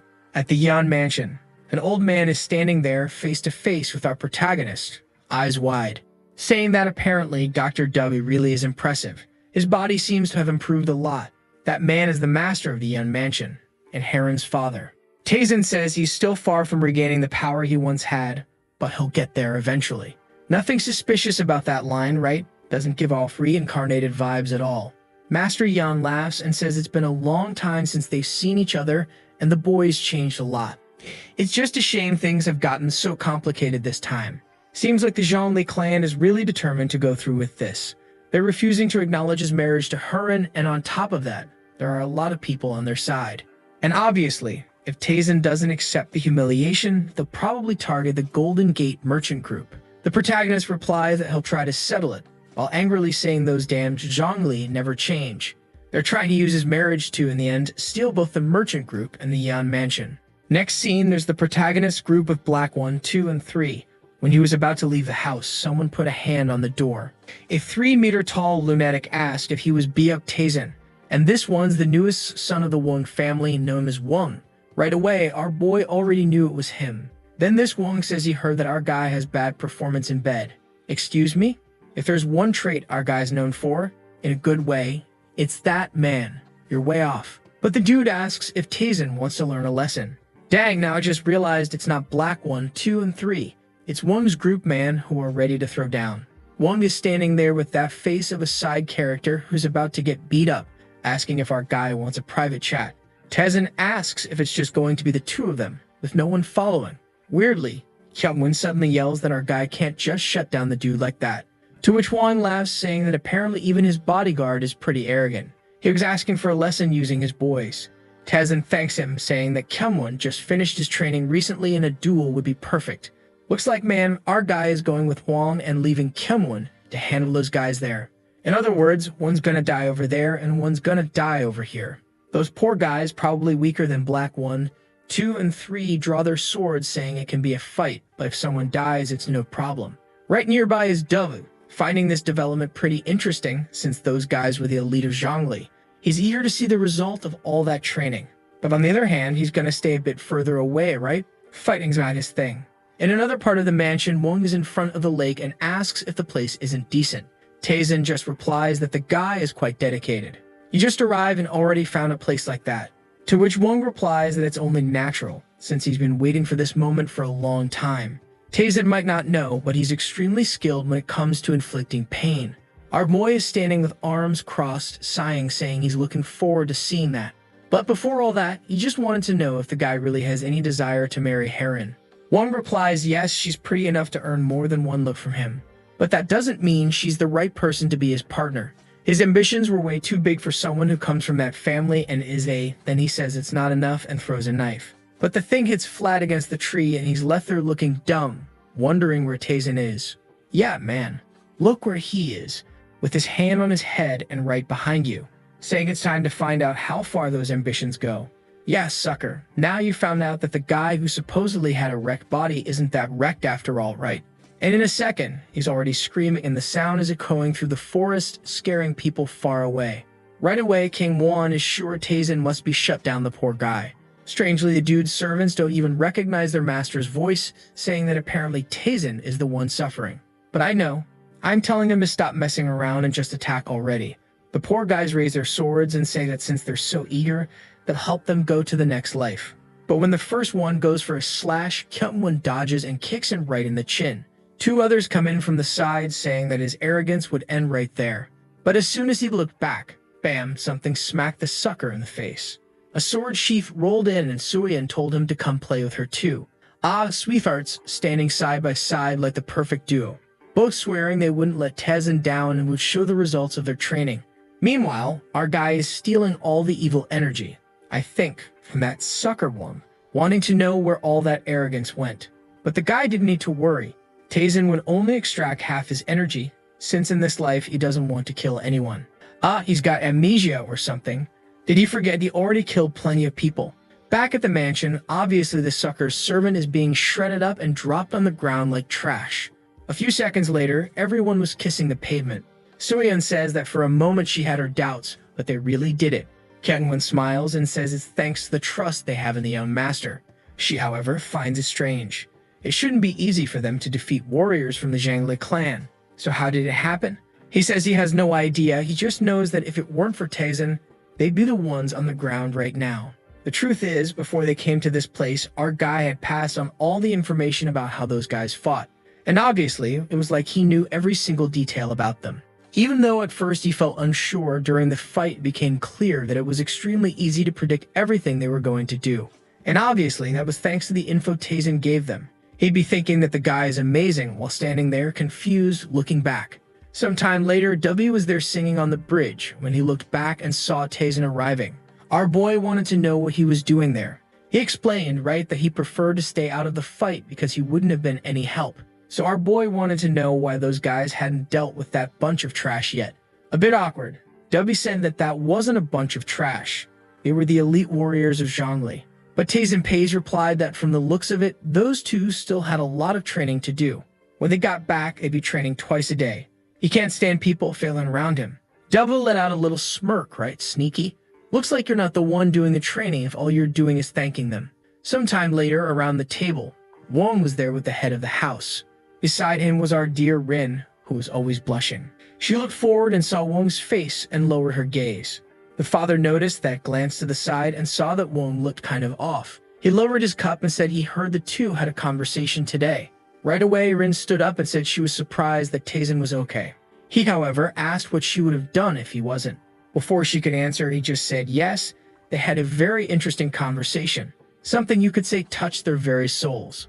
Wong replied that yes, it's true, it really did shake their souls. Taezin, however, called out to him and said it was rude to talk without looking someone in the eye. The poor guy, all trembling, tried to muster some courage, but standing in front of him was just the captain. One stare from Tazin, and he felt his whole spine get electrocuted and trembled in his seat. The guy nearly threw up, stood up, slammed the table, and the food hit the floor. With that, Sueyan helped Heron move away while the others looked confused. Our boy, though, was just smiling, mission accomplished. Sometime later, someone slams the table and asks what the hell is going on. This is the patriarch of the Zhongli clan. The man in front of him tells Master Qian that it seems the bodyguards from that mansion were stronger than expected. They're starting an investigation to see if the Yan mansion helped them in any way. Qian, who's the master, wants to know how Wung is doing in a moment like this. The guy says it looks like he locked himself in a room and refuses to come out at all. He's having some kind of problem with his martial arts, but they can't figure out why. It's almost as if part of his memories were ripped out. Qian puts a hand to his forehead and says the bastard not only got defeated, but also turned into a complete idiot. He's sure it's impossible this is Tazin's doing, since that guy's super weak and was about to die. There must be someone else behind all of this, and things are getting weird. He tells them to find out who's involved in this situation no matter what. The guy just nods and says he'll be taking his leave. While looking out the window, he says they're finally reviving this clan that was nearly wiped out. In a time like this, they can't afford humiliations like that. He swears he'll crush anyone who dares mess with the Zhongli clan, even if it's the celestial demon. Back at the Yan mansion, a group walks through the door. Right away, Kyungwon gets a feeling that trouble's coming. He warns our boy, who just wants to know if they're there for revenge. Kyungwon says he's not sure, but it looked like there were some martial arts masters among them. Tazen wants to know how he's so sure there was a master in the group. The guy explains there was an old man with a sword who clearly wasn't bothering to hide his presence. Our boy laughs and says they really never change. They love to show off and only ever learn after a good beating. He says it's time, and Kyungwon thinks they're heading to face those guys. But Tazen says no, he's got other things to take care of. Confused, his friend asks where they're going, since the matters at the mansion weren't resolved yet. Tazen says not to worry. They've got plenty to deal with thanks to the fool who peed himself. Meanwhile, they should just follow him. He goes ahead saying that finally things were starting to get interesting. By the end of the afternoon, they were arriving at the Blood Axe sect. The demon smiles, saying that they were actually bigger than he expected. Obviously, his friend wants to know what he's planning to do there. This was one of the strongest unorthodox factions in the whole city. They do give money to the Zhongli clan behind the scenes, but no one really knows why. Tazen says he's sure those guys don't like Zhongli. So if they're giving them money, it's definitely not by choice. Kyungwon replies that it's probably because they're not strong enough, and that's something normal in this world. Tazen answers that it's not just that they're weak and not fighting back, they're paying those tributes because they know resisting is useless. And he asks if Kyungwon knows what happens to people like that. Kyungwon glances over, and our guy says that all of them lose the will to live. At that, his friend flinches and remembers the old city burning. His father yelling at a servant to get the boy out of there and go as far away as possible. A young Kyungwon looks back and sees his father, saying he hopes at least he survives from the family. But that's when someone lands a hit on his back and says that apparently one managed to escape. Looking back, he sees the Blood Phoenix demon and asks why they're there. Before the guy can answer, he's already on his knees, saying that his family is innocent and begging him, at the very least, to spare his child. He grabs the demon's feet and pleads. But the Blood Phoenix demon says that one day that son will come looking for him, seeking revenge for his father. So in other words, the two of them were destined to meet again someday. And when that day comes, it'll be hard for him to accept that same plea again. And with that, he kills the father, right? But apparently, he let Kyungwon escape. And now he seems to understand that what Tazen said, being weak is the greatest sin. He gets goosebumps and asks, though, what are the weak supposed to do then? Our guy smiles, puts his hand on the door, and says he'll give them strength. Obviously, as soon as the door opens, the guys inside are shouting that intruders are coming. But just moments later, the chief and his whole group are already wrecked. Tazen approaches the leader, Chu Jiaowang, who's already screaming and begging for his life, saying they really made some serious mistakes. He's already banging his head on the floor, saying he'll obey anything Tazen says. But Tazen just smiles and asks him to calm down, explaining that he's only there to teach something really interesting and wants to see how useful they'll be. Before the leader can even understand, he's told that in exchange for what he's going to learn, all of them will be killed if they ever pay another tribute to the Zhongli house. The leader's got tears in his eyes, saying that if they don't pay Zhongli, they'll die anyway. So nothing's changed. A few days later, over at the Zhongli mansion, someone's yelling so loud it scares away the birds, wanting to know why the Blood Axe doesn't want to pay tributes anymore. It's a servant informing the king, who slams the table, asking if those idiots think they'll just accept something like that. The guy, though, says something feels off. The people over there seem way too confident. The boss says they're probably just hiring some second-rate martial artists to help out, but they'll handle it. The elder says fine then and asks if they can send the soldier's corpse over to deal with him. The problem for the boss is that lately they've been having some money issues. They can't afford to lose the funds those guys were paying, so he orders them to send a guy named Zhang Sungrak and the group of warriors. The guy says he's heading out to call them now while the leader is fuming. One week, a sucker comes back humiliated with his pants soaked, and the next week these guys suddenly don't want to pay their tributes. For some unknown reason, things seem to be going wrong for them. Only Sherlock Holmes could figure out who's behind all this. Look at those two walking through the city right now. They definitely couldn't have anything to do with all of this, right? Kyungwon is asking if this is really going to work. For sure those guys are going to pay the price for not paying the tribute. Not to mention that Zhongli will be happy that they're walking around exposing their weaknesses.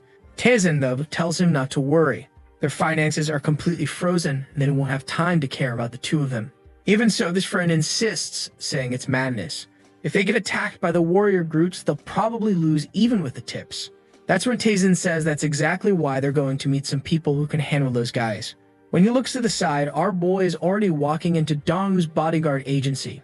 The poor guy's kind of confused, but it's pretty obvious he's probably going to hire some bodyguards. That's what you can do in a place like this. As soon as he goes up the stairs, a guy asks why he's there, and our boy already says he's there to see the owner. The poor little soldier tries to say not just anyone can meet the owner, but Taezin immediately asks if by any chance he is just anyone. Dang, just like your mom, right? When you say, but mom, everyone's going to the party, and she replies, you're not everyone, you're not going. And then you're just left there looking like a fool.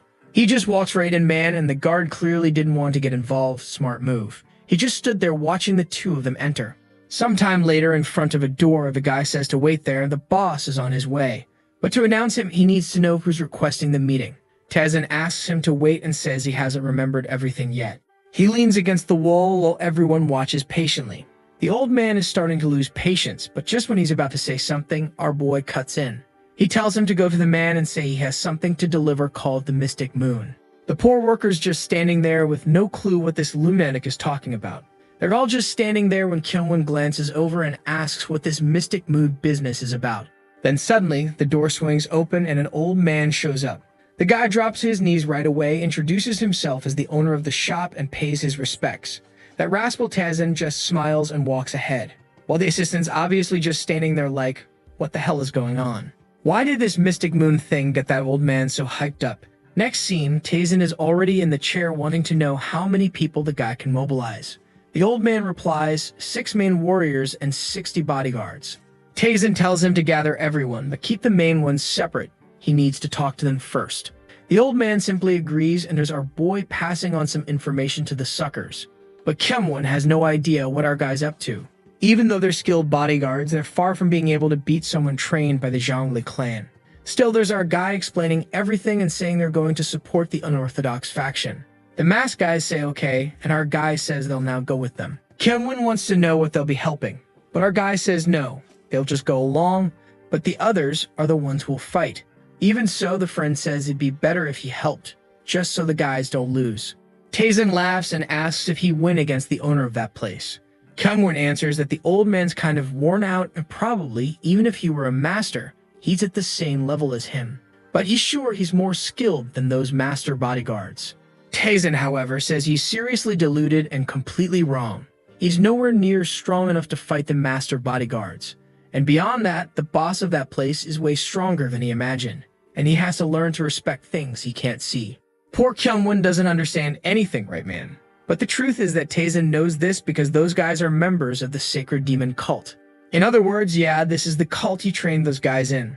And it seems like he's been able to track down a few members thanks to Dubby's investigation. And it doesn't even matter if they don't know who he really is. If the Mystic Moon is mentioned, they're forced to submit. Wait, so if I show up saying Mystic Moon 2, will they obey me? How does this even work? In other words, it explains that these guys are working at a security agency because actually they're way too powerful, and this is just a way to hide their strength. Obviously, his friend wants to know, right?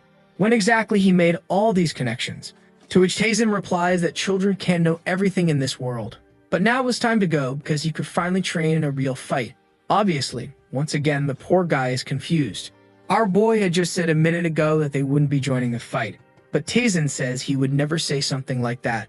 Obviously, they were going to kill the leader of those guys. Back at the Blood Axe sect, the Zhongli elder, Sungrak, is the one who arrived at their place. And Jagwang, the leader of the Blood Axe, is saying they're not going to put up with Zhongli giving orders anymore. Sungrak, though, asks if he's gone insane or actually thinks he can win. The chief starts yelling like a madman, saying he's not insane. Actually, what they've been trying to do is stay sane, and he warns that they'd rather take a beating than crap their pants. Sungrak hears that and already suspects that whoever was behind what happened to Wung is also behind this, since apparently back when the guy stood up at the table, he didn't just pee himself. I thought he had puked, then I realized he had peed.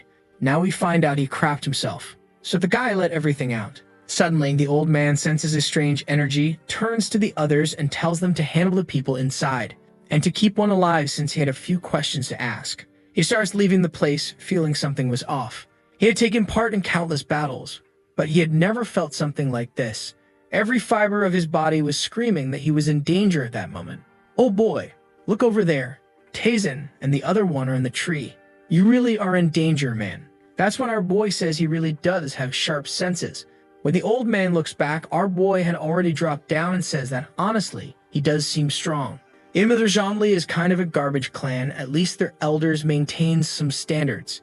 The elder then says he must be Tazen and asks if he's the one behind all this. But our humble boy says there's no point in saying, since his memory won't last much longer anyway. The old man says fine then, he really is bold for a pup. But as soon as he loses one or two limbs, he'll start talking. But Kyungwon steps forward and says the old man won't even get the chance to fight Tazen. Looking at the boy, Sungrak thinks he doesn't seem all that strong. Besides, there's no way that powerful energy came from the guy behind him. He thinks there must be someone else hiding around who decides to just deal with the two of them quickly. He draws his sword, saying this is going to be quick. Tazen laughs and asks Kyungwon how long he thinks he'll last in the fight. The poor guy is shaking, hand on his sword, saying that this damned elder has a terrifying aura. He didn't expect him to be this strong, but at the very least he's going to give it his all. Our boy says this is a moment of luck. The fastest way to evolve is by fighting someone stronger than you. The old man is tired of the two of them chatting like he's some practice dummy and says he'll end this now. He steps in for a strike, saying this will be over in an instant, but Kyungwon blocks the first attack. The old man pulls back, surprised, and says he's not bad, actually. He comes in again and Kyungwon dodges again, but gets thrown back with his arms shaking. At least now he was more confident since he could see the path of the attacks. He charges again, and the two face off. The elder comes down for an overhead slash, telling him to understand that he's nothing more than a mere bodyguard. The guy blocks it again, but the sword got a crack in it. Clearly this wasn't going to last long at that pace, just from the force of the impacts. While the old man keeps delivering a barrage of strikes, he asks if Kyungwon really thinks he has any chance. Kyungwon is sure that if he takes even one of those hits in the wrong place, he's going to be sliced in half. Suddenly, Sungrak starts gathering a sphere of energy in his hand. He slams it into his own chest, saying he wants to see if Kyungwon can survive this. The poor guy is sent flying and has to use his sword in the ground to stay upright. And the old man is surprised to see that the bastard didn't fall completely. He's still on his knees. And once again, Kyungwon calms down. As terrifying as the guy is, he can still see the attacks. Tazen praises him, telling him to appreciate the results of all the training he's gone through. Now Sungrak is starting to get scared. He doesn't remember anyone in those bastards' family being able to block one of his attacks like that. He then says he admits that for a bodyguard, Kyungwon has way too much skill. It's a waste for someone like him to be in a guild like that. The best path for him in this life would be to join the Zhongli clan. He throws a glance at Tazen and tells Kyungwon that if he comes to the Zhongli group, he'll learn real martial arts. He's way too talented to be cleaning up the messes of that kid. But Kyungwon just laughs and asks what mess he's supposedly cleaning up for the boy. He also tells the old man that the abilities he's seen so far don't even come close to what Tazen can do. He grabs his sword again and jumps in, saying he wants to see everything he's got. Sungrak replies that he'll stay an arrogant bastard till the end. The guy comes in with an overhead slash, but this time, man, the old geezer managed to dodge the sword and drove his own into Kyungwon's shoulder. Yep, poor guy staggered back and this time actually dropped to the ground totally exhausted. His arm looked like it was almost disconnected. and of course it's the one he uses to hold the sword. Even so, Sumbrak is disappointed. He had aimed for the head, not the arm. But in the end, the bastard still managed to read his sword's path. The poor guy's suffering, and the old man says it's time to finish this. But Kyungwon, fired up, says he's not going to let that happen. That's when Taesin says, enough. The fool turns and says he wants to keep going. But Taesin tells him to look at his arm. He wasn't even going to be able to hold a sword properly anymore, so he should give up. But he gives him a little smile and says he wasn't so bad. He slowly walks closer and tells him to watch carefully and not miss a single detail. Oh boy, this one thinks he's that guy from the arena fight. Huh, cocky. The old man says he heard Taesin was on the verge of death, so it's crazy for him to want a sword fight now. Taesin, however, says he doesn't need a sword to beat someone like him. Obviously, the old man isn't happy with that and says the first thing he's going to cut is his tongue. Taesin tells him to just come already, and the old man's a bit confused. Looking at the boy, he can't see anything special about him. So why is he so confident and cocky? He starts thinking maybe he's hiding something, it might be a bluff. Surely he's just worrying for nothing. He goes in for the strike, convinced there's no way this guy can stop the blow. Man, he pulls off a crazy inverted attack, tosses the sword up to come back down, and he's sure this is a kill shot. Clearly, the kid was an idiot for thinking he could win without even using a sword. But man, our boy just takes a tiny step to the side, smiling.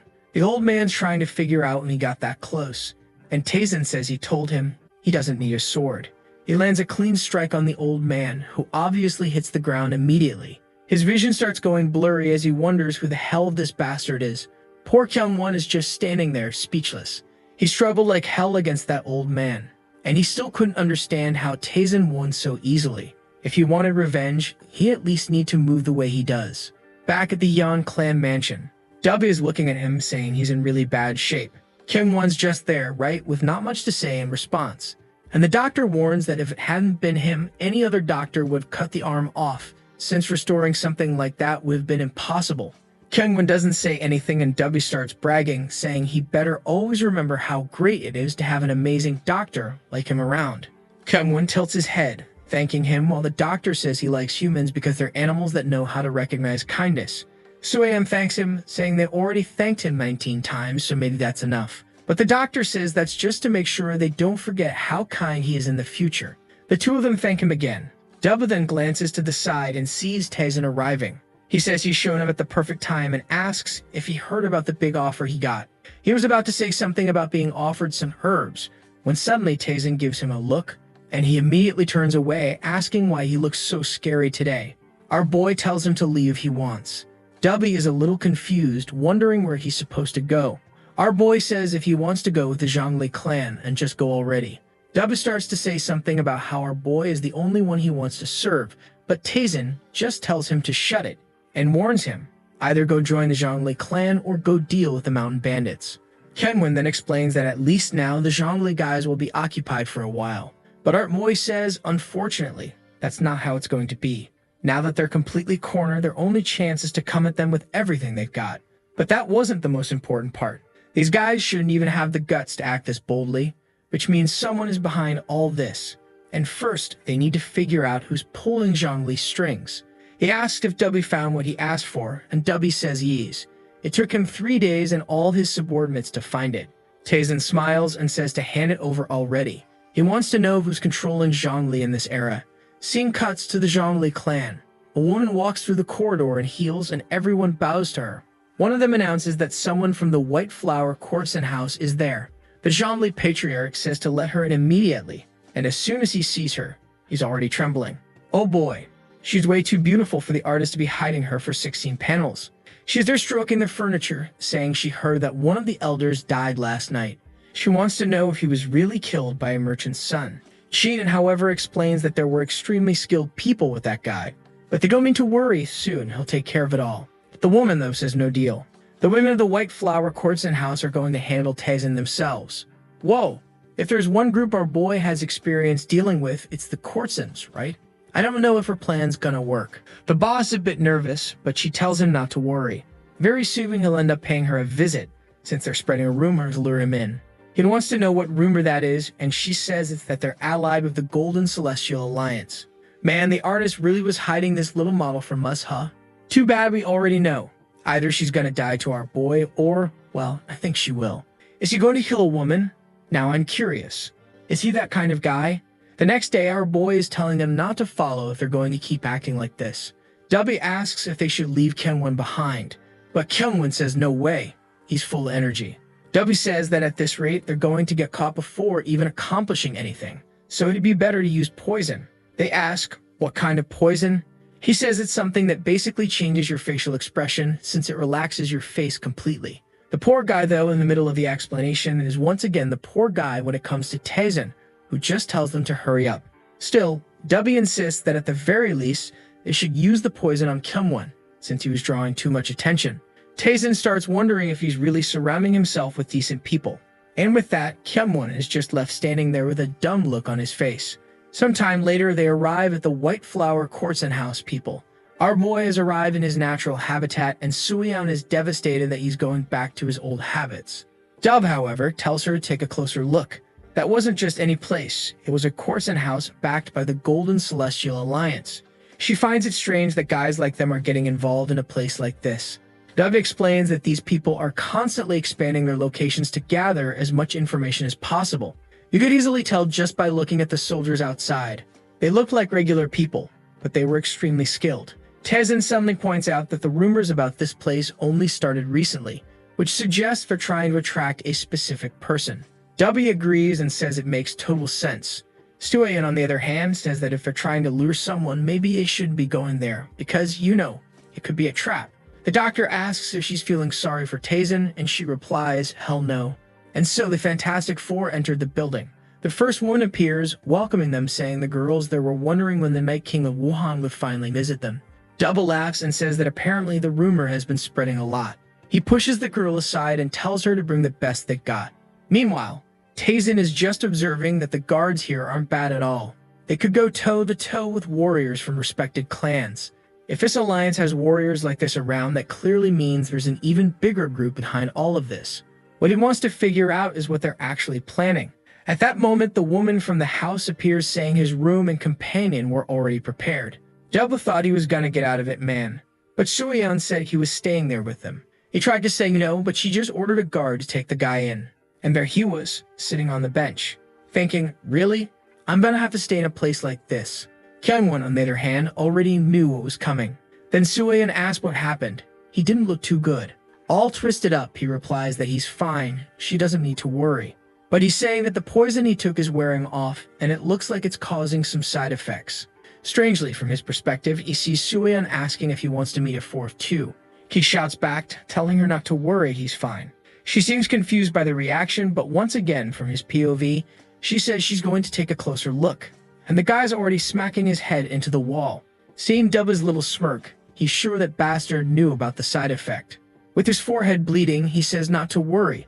It's all resolved. Suddenly, everyone almost draws their swords when someone says that Master Taesun doesn't seem to be around. It's the Zhongli administrator known as Manhwa. And yep, along with him, obviously, comes a squad. Dubby asks if the Zhongli warriors are allied with the people from this place.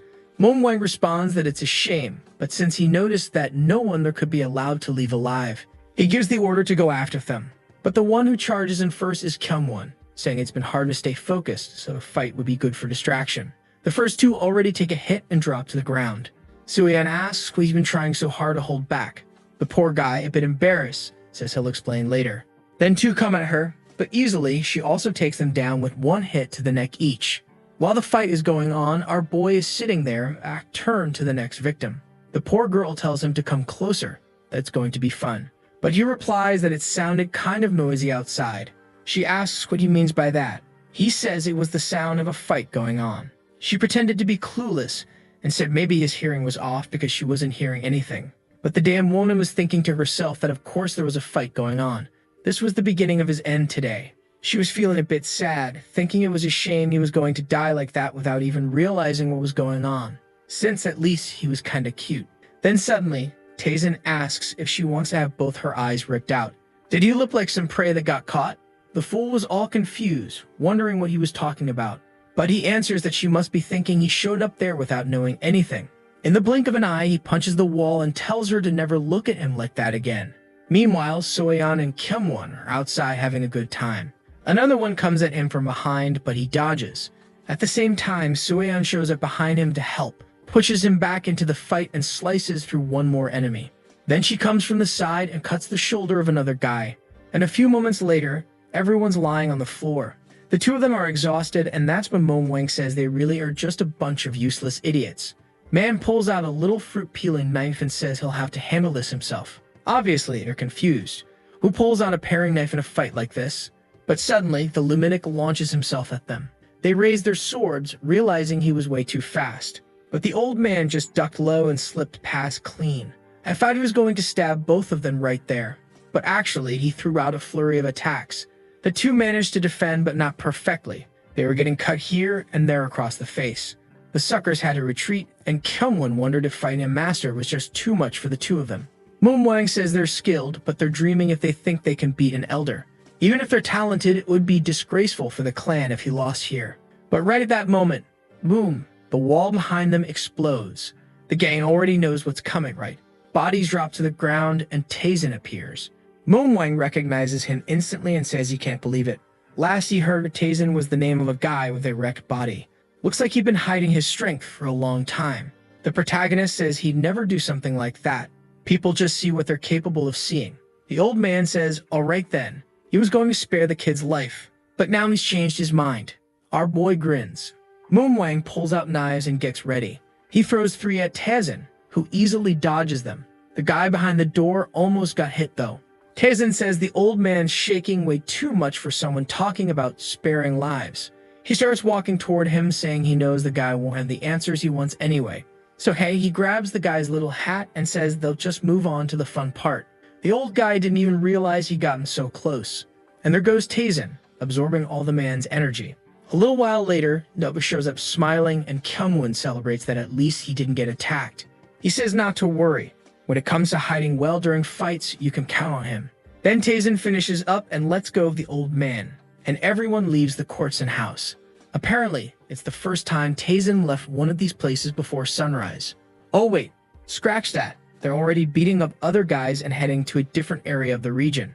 The lady is confused, wanting to know who exactly they're looking for. Dub explains that it's obviously the people behind all of these incidents. Whoa, look who's in the middle of the next room, the next target. Taesin enters.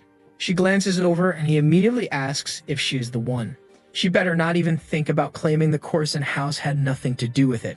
The woman replies she'd never lie like that.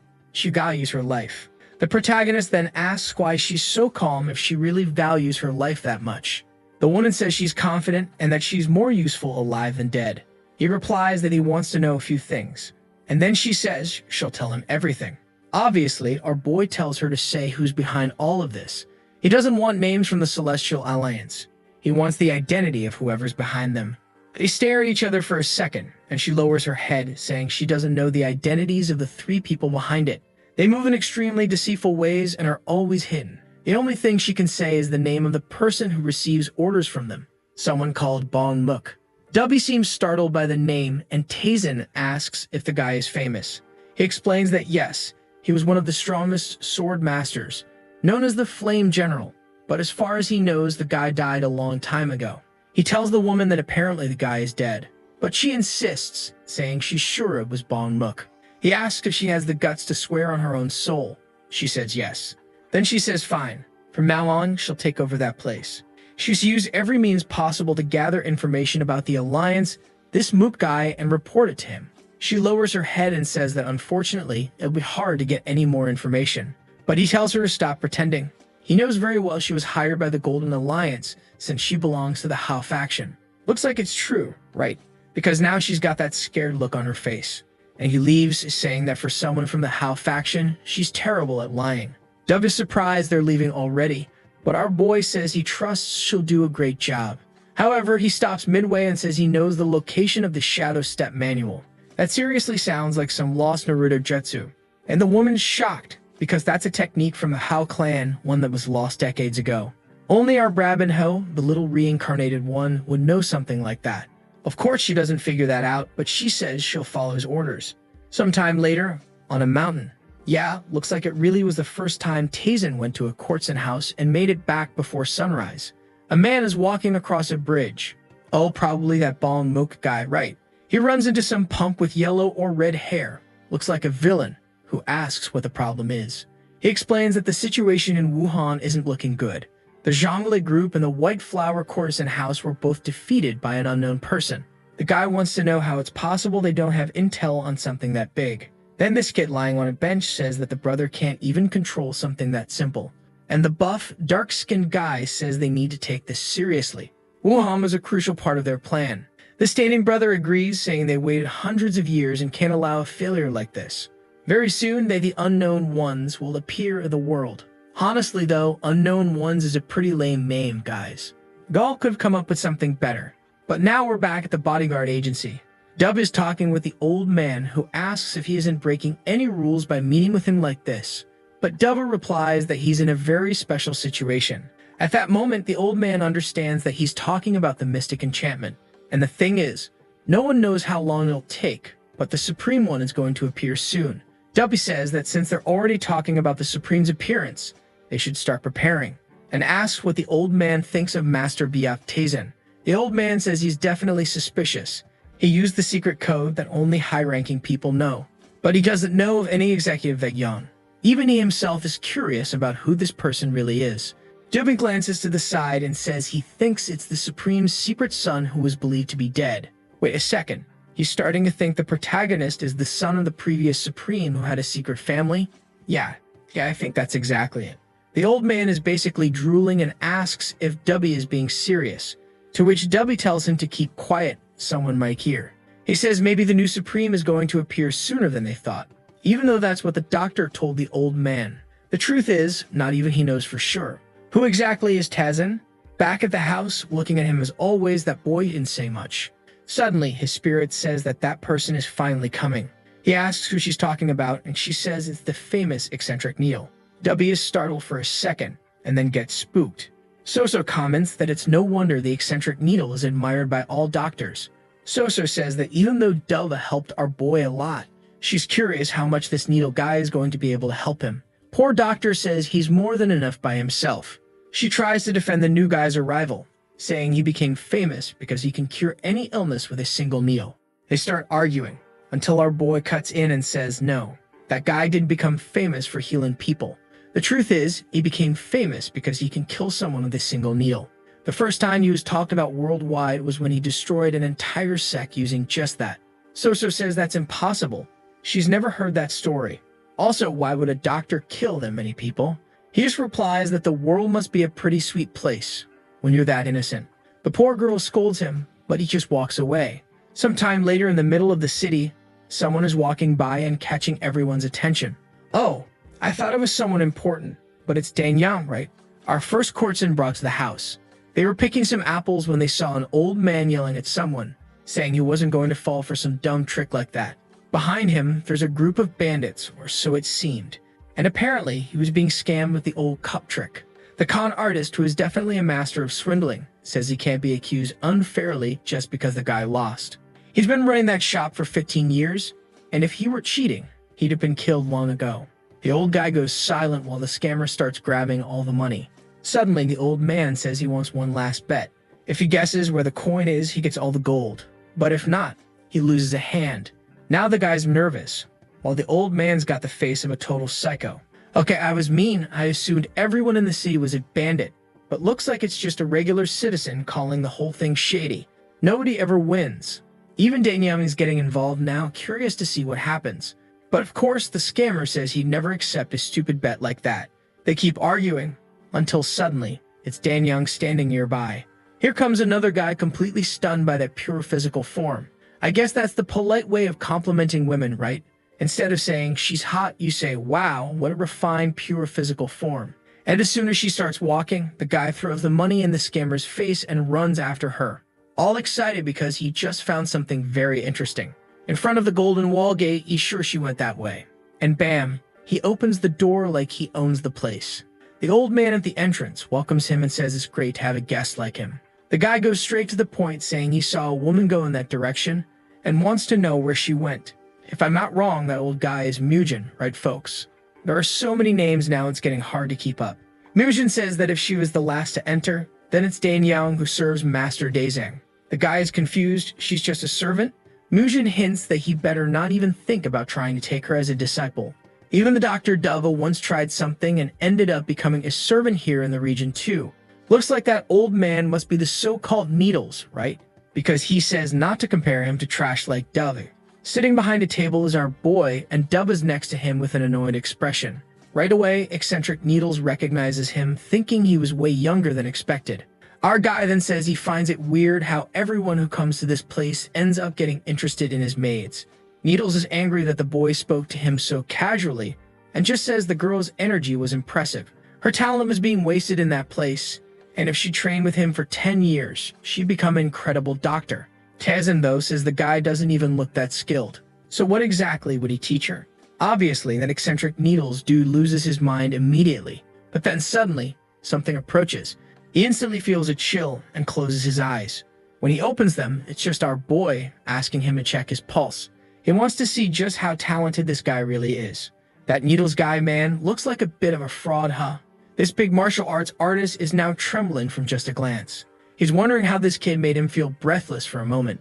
Tezen tells him to hurry up and check already, and the guy obeys, because he knows if the kid had a sword in his hand, he'd be dead by now.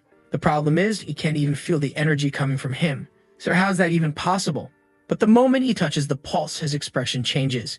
He says that the boy's body really is a mess. Tezen answers, that's obvious. What I want to know is how long it's going to take to fix it. And man, the guy delivers some bad news. He says it would take so long to fix Tezen's body that he'd be better off living a quiet, normal life. Tezen laughs, looks over at Dubby and says, well, since this guy's saying that, you can now consider yourself better than him. Needles says not to lie, but our boy replies that Dubby had already warned him it would take a few years to recover. Now he wants to know, if Needles doesn't have martial skills or healing skills, why is he even famous? After a moment of silence, he says fine. He wants to make a bet. Our boy's already interested and tells him to go on.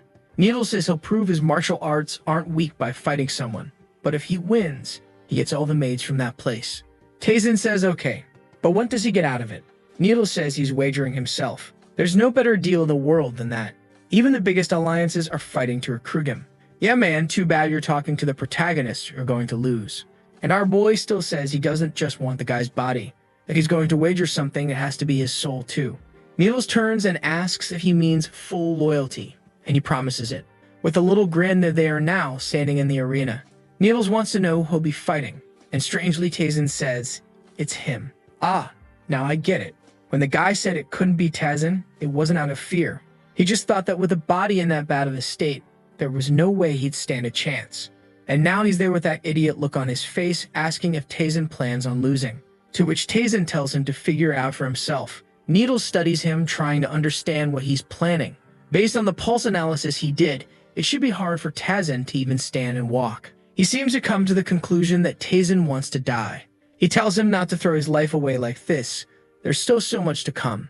Dubba starts talking a bunch, and our boy wonders why every doctor talks so damn much. He tells them both to shut up, and asks if Needles is hesitating so much because he's afraid of losing. Tired of it, the guy says fine, but don't blame him if the kid dies. Tezen tells him to come at him with everything he's got. That's when Needles gets ready. He's sure the kid is just testing his patience, but there's no way he's going to lose like that. He starts pulling out a few needles from a jar, warning that he'd never lower his guard in a wager like this. Then he begins moving and throws a few needles to create a distraction. He shifts to the side and draws 3 more that are aimed directly at one of Tezen's vital points. He throws a bunch with each hand, saying it's impossible for anyone to dodge that. But the needles completely miss and he's left confused. The protagonist asks if that was the little trick he had up his sleeve. The guy's about to draw more needles, but Tezen says that's enough. The old man feels the boy's presence, but at the blink of an eye, Tezen disappears and reappears right in front of him. He pretends to aim for his chest, which forces the guy to guard, but all he does is sweep his legs out from under him. The guy loses balance and ends up getting pushed out of the arena. The shove looked light, but the wall behind him exploded. And the worst part? His own needles were stuck in his chest. Weirdly, he gets back up, saying he doesn't know what kind of magic that was, but he won't miss this time. Our boy says, yep, looks like the bastard won't admit defeat unless he's dead. Tezen starts flickering around like a shadow, and Needles tells himself he'll not focus a ton of energy into his eyes.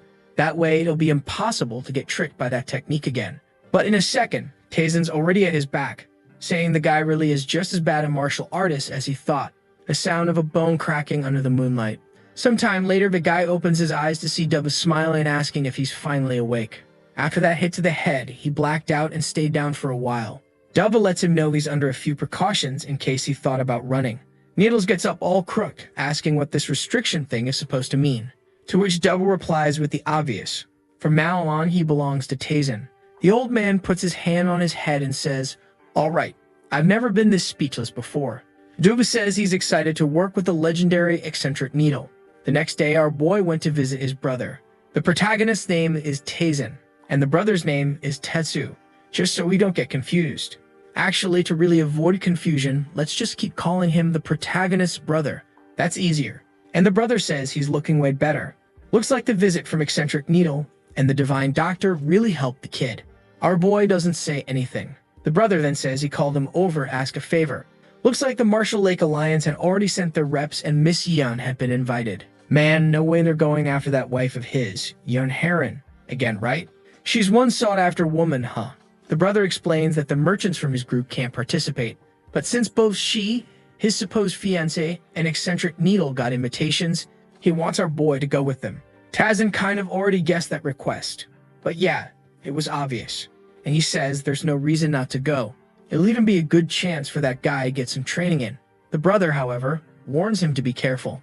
The River Marshall Alliance was one of the most dangerous in Hobei, but on the other hand, it's because they're so powerful that this is an opportunity you can't miss.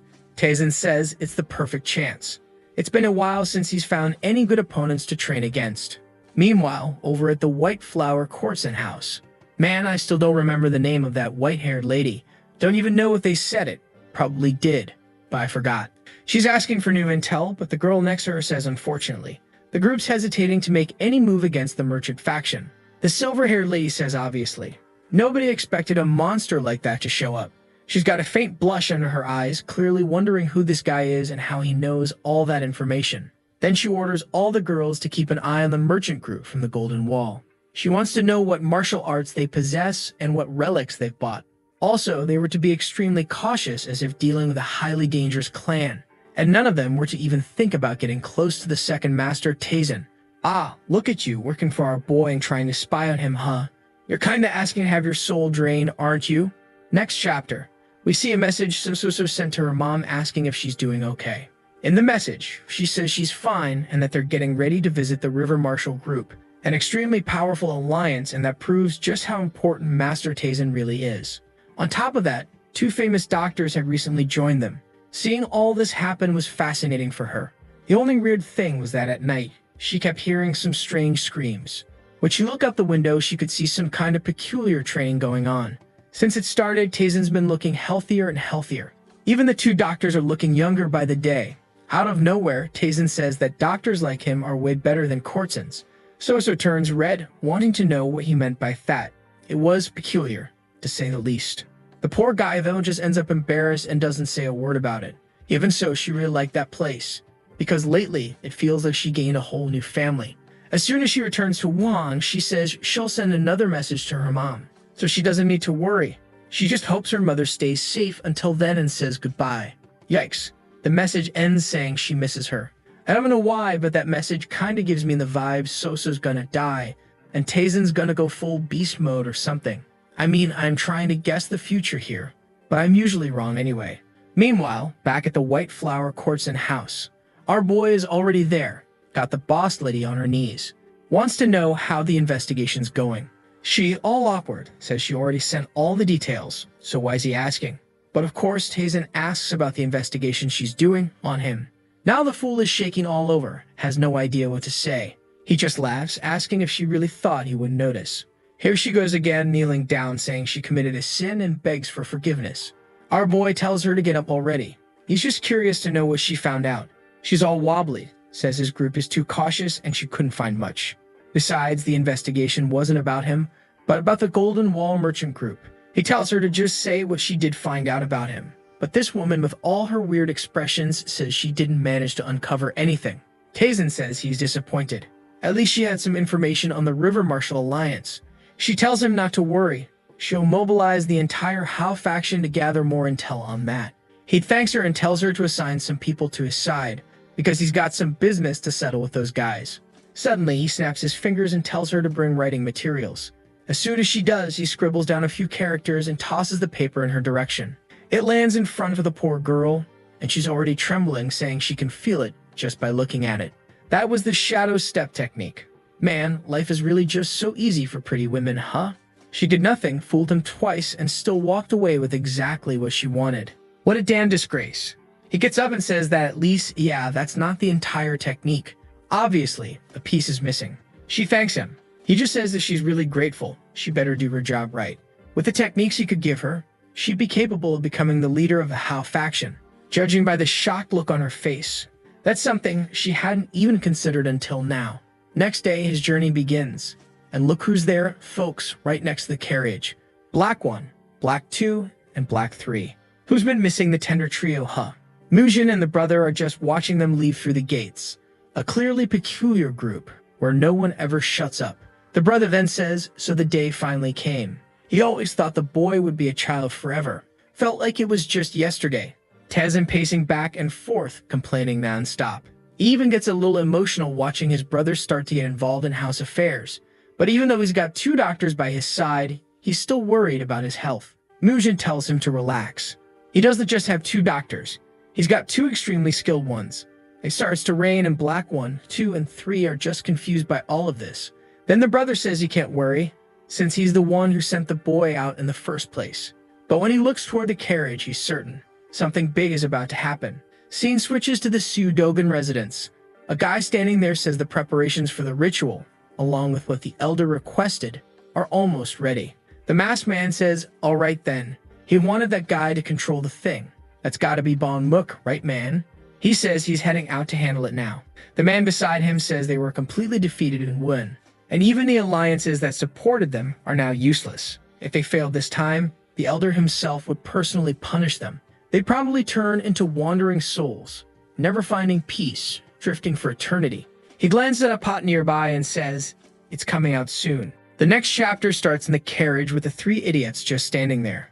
Needle comments that it's quite spacious and comfortable, which means that Big Tay is spending a lot of money. But Dubby just says it's obvious that it's comfortable after all. He deserves the best. They stare at each other and Needle says the bastard is kissing up way too much. Meanwhile, someone's just thinking a fight is gonna break out between those 2 any second. Then Needle wants to know why they're going by land instead of the river, since that's going to take way longer. So someone explains that there have been some pirates around. But the guy just imagines that if pirates did show up, Tezin would probably kill them all. Obviously, the 2 idiots agree. Then Dumma wants to know if Miss Yun, the supposed fiancée of our guy, is also coming, and if so, why they aren't going together. Lady's got her info, alright, though the girl doesn't even serve her, so that makes sense. She says she already left by boat a while ago. That leaves Dubba confused, especially since she just talked about pirates. But Yan simply explains that the Yan mansion has numerous competent warriors. Besides that, Miss Yan is very skilled too. Oh girl, but now it doesn't make sense. You trust Miss Yan, who's all lost in life, but you don't trust Tezin. What's this now? Suyan revealed that Yan Heron is stronger than her. Man, our boy's real lucky. Reincarnated with a beautiful, crazy-in-love wife who's also stronger than the rest? Alright then, some folks really have life served on a platter. Damn, after saying all that, now Punubi is looking at her, wondering if the girl even realizes how strong she is. He figures she might be confused because everyone around her is absurdly strong. He has no idea if Heron is strong or not, but eventually, he's not gonna find out. Flashback time when Sueon was first introduced to serve Heron. Heron was training there all tired when Sueon walked up kinda shy and glanced up. Then the girl greeted her with a nice to meet you and said that together they'd become stronger. Back to the trip, by evening they stopped for a break. Sueon and Kyungwon Man, they're at it again, training like always. Those 2 never rest. She goes at him full force and he notices something off and manages to block the attack. She's already coming at him with another strike and Kyungwon wonders why she's so fired up today, man. She goes in for a slash, he blocks it from the side and hits back with a perfect counter on her arm. No pain, huh? He just asks if the warrior's okay. She's kinda cold sweating, says she's fine and wants to keep going. When he's about to say she should talk to the medic first, Saucerbait shows up saying dinner's ready. Kyungwon was gonna say something, but weirdly Sueon just walks off, Sometime later, they're all around the campfire eating, laughing, chatting. But Kyungwon is kind of down, head hanging. Dove notices and asks what's up. He tries to pretend it's nothing serious, but Dove just tells him to go after her. Better than letting time pass and regretting not saying anything. Kyungwon, though, explains that he has no idea what happened or what he could say. Dove Man tells him not to overthink it. All he needs to do is make it clear that he's worried. Dang, it's rare, right, when a musclehead character actually gives some solid real-life advice. Kyungwon takes a deep breath and Dove hands him some rice balls. Obviously, to give to the girl, who at that moment is training alone in the forest. He walks up, takes a look, and sees that, once again, she's there, going all out. Yeah, slash to one side, flying spin kick. Meanwhile, Kyungwon's all confused, not knowing what to say. She lands a solid blow right on a rock. That surprises Kyungwon, but suddenly, Taesin speaks up, saying her form looks good. However, at the same time, her sword was carrying a bunch of useless thoughts. He had just walked up and she didn't even notice. Meaning, if he were an enemy, she'd be dead. Just like with everyone else, she tries to say something, but Taesin just cuts her off, telling her to empty her mind and keep all her senses open. She asks how many people in the world would even be able to do something like that. To which he responds that he knows at least 500 who can do it, meaning there must be plenty of others who can too. Man, that's a pretty specific number, huh? But alright. Oh boy, here comes the philosopher. He drops a truth bomb on her, saying it wasn't necessarily a bad thing to live within the limits she had placed on herself. Obviously, the girl, who already had a shaken-up mind, now just got thrown way out there. Kyungwon was watching and suddenly, a galaxy started appearing. A drop fell on the girl, and he started wondering if that was the so-called transcendental trance. Sheesh, what a fancy word. Suddenly, Sueon was surrounded by a golden hour light, and that's when our guy noticed that Kyungwon back there was shaking. Of course, Taesin had known about his presence for a long time already. Then he ran forward and approached Sueon. Looked like some kind of process was about to go down, man. I don't know what happened, but now it's morning and she's opening her eyes. Seems like she already knew about the transcendental trance thing too. She looks back and there's Kyungwon, standing ready. Ah, got it. I think she was going through something like a Super Saiyan evolution, and well, he stood guard in case someone tried to kill her in the middle of that trip, so she wouldn't die. She calls out to him, so he turns back to look at her, eyes all sunken from getting no sleep, congratulating her on the awakening. Of course, she's surprised and wants to know how long he's been there, to which he just replies that he was worried someone might interrupt the process. Oh, and she gets all blushy out of nowhere. She asks what's that thing on the ground, right? Obviously, it's that food he brought. And again, she gets blushy and goes in for the munching. Says it's delicious and thanks him. Out of the blue, the boy just lights up, said 3 words and brought the guy back to life. And with that, we're back on the road. In the carriage, our boy congratulates her for managing to awaken without much trouble. Suya immediately thanks him, saying it's all thanks to the teachings he's been giving her. He tells her to be more careful though, after all, if she'd gone into that process without Kyungwon around, she would have been screwed. He thanks him, saying he'll keep that in mind. Taesin throws in his bit about their relationship, saying she was lucky to have someone who wanted to stay by her side all night. Look how they're looking at each other, man. Meanwhile, there's Sosa right in the middle, holding the candle. Poor girl. And our girl is saying that this coward Kyungwon finally achieves something decent. Sometime later, there we were, arriving at Hubei province in the city of Shan. The first one rushing out of the carriage is Dove, saying that they finally arrived. His back was killing him. Taesin, on the other hand, had already noticed someone approaching and greeting him. What's this man? Before our boy could even say a word, the guy leaned in, whispered something in his ear, and left. So obviously wants to know who that nutjob was. Dove, the sly one, already knows that guy's from the Hao faction, which means, yeah, from that massage house where he handed over the scroll. Our boy got the info that Heron had arrived an hour ago. So now it's supposed to be his job to protect her from here on out. So thinks our boy's just saying that so he can go see his fiancée already, but he replies that they just got lucky arriving nearly at the same time. Also, he thinks it's been a while since she's seen her master. Suyeon realized our boy cared about her and thanked him. Not long after, there she was, man. Heron, the most understanding fiancé in all history, getting off her boat, saying it's been a while since she's seen Suyeon, and it'd be nice if she were here. That's when someone called out to her, right? She got all excited, and when she looked ahead, there she was. She immediately gave her a big hug, super happy, saying she was thinking about her at that exact moment. While the two were happily chatting, suddenly someone behind them, holding a fan, asked the lady, and who's this one? It's some guy named Simon Ji Hack, the eldest son of the Kaiman house. And I can already tell he's gonna be one of those who ends up humiliated. He's trying to mock Suyan's appearance. Oh my guy, you're in a martial world and you think this is a fashion show where you can just comment on people's clothes. Suyan's just thinking that apparently these are the people who had her master all worried. Heron tries to explain, but then Kara laughs, saying it's ridiculous that she has a friendship like that with a bodyguard. He even says she needs to learn that if you get too close to the people who serve you, they end up forgetting where they came from. Plus, for a bodyguard, she seemed pretty weak. Heron yells that she's the one who asked Suyan to be that way. Then we get a little flashback from when Suyan beat up some chubby guy who said women weren't good at fighting. That day, Heron asked her not to draw too much attention and warned her it would be better to keep a low profile. Her family was weak, and if stuff like that kept happening, she could end up getting killed. Sometime later, we see that the one who got beaten in her place was Heron Man. She took a whipping on the legs. The girl's humble saved the servant and got beaten in her place. And all cute, she smiled and said she wanted to be friends.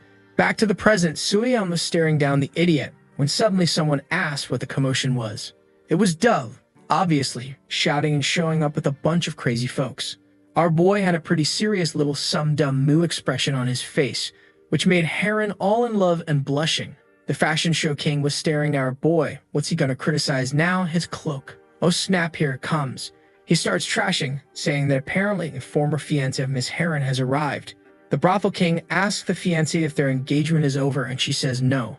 So he smirks at the clown and says apparently he's still married to her. Now what he wants to know is why that bastard came on the same boat as his fiancé. Heron got a bit shy and happy at the guy's jealousy and said that actually it was her father who asked several prominent people from the region to come with her. Tazen, out of nowhere, switches topics like a boss.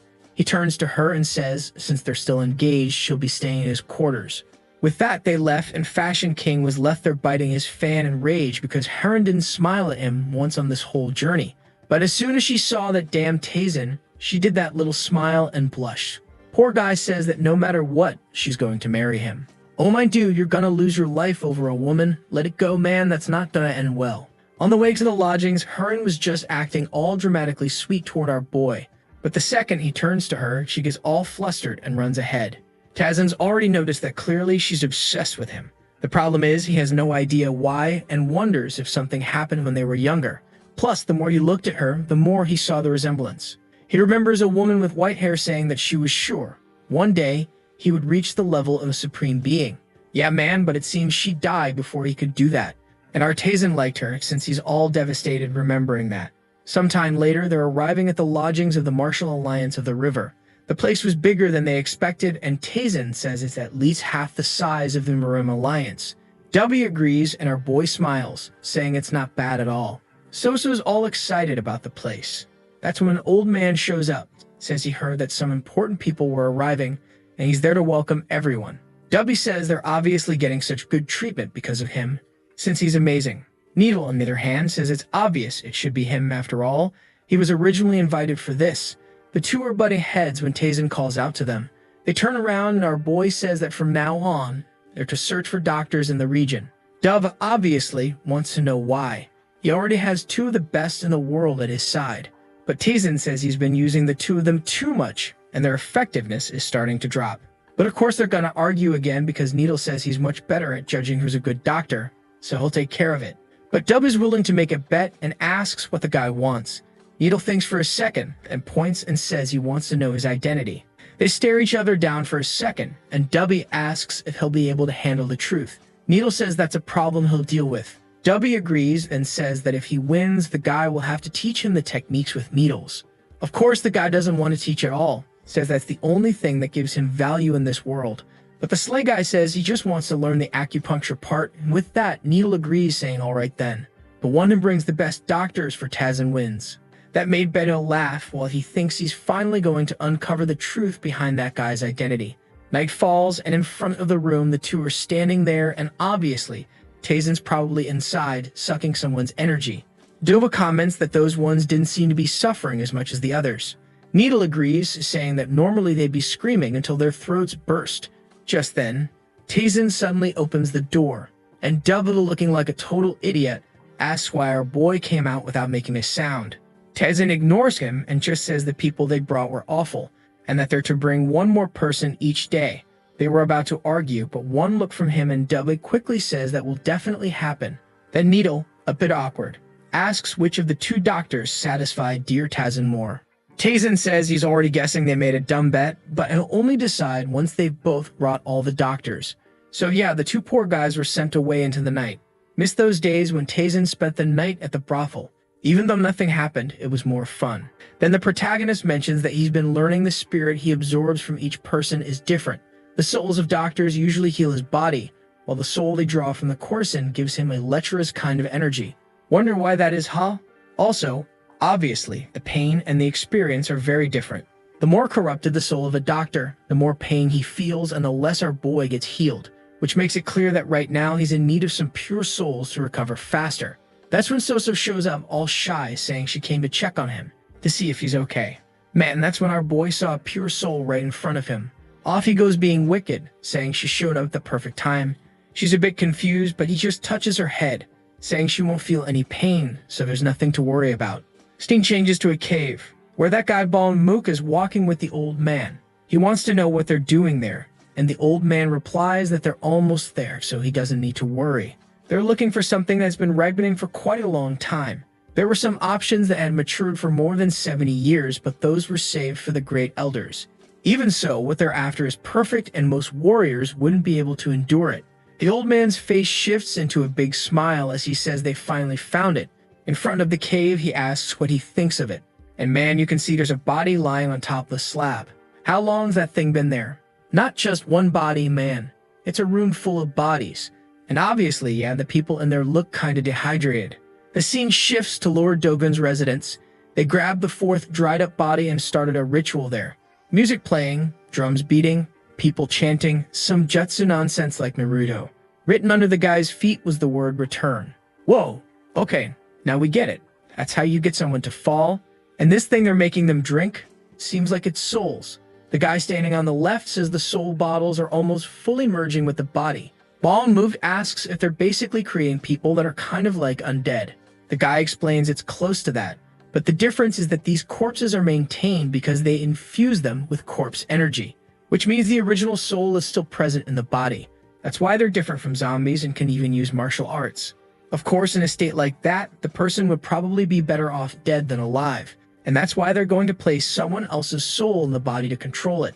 Bong Mook is realizing he's in a way crazier group than he thought. He comments that it must be hard to make something like this happen, but Walmart Orochimaru tells him not to worry. They have some secret abilities that only the elders possess, and obviously, those make it work. The drum guys start beating harder and the music shifts. It seems they're getting to the final part of the thing. One guy's holding the jutsu, while the dude full of life is lying on the slab. Some 3D reverberations start up, the guy launches the jutsu into the air, the candles go out, and the whole place goes dark. With that, the bodies rise.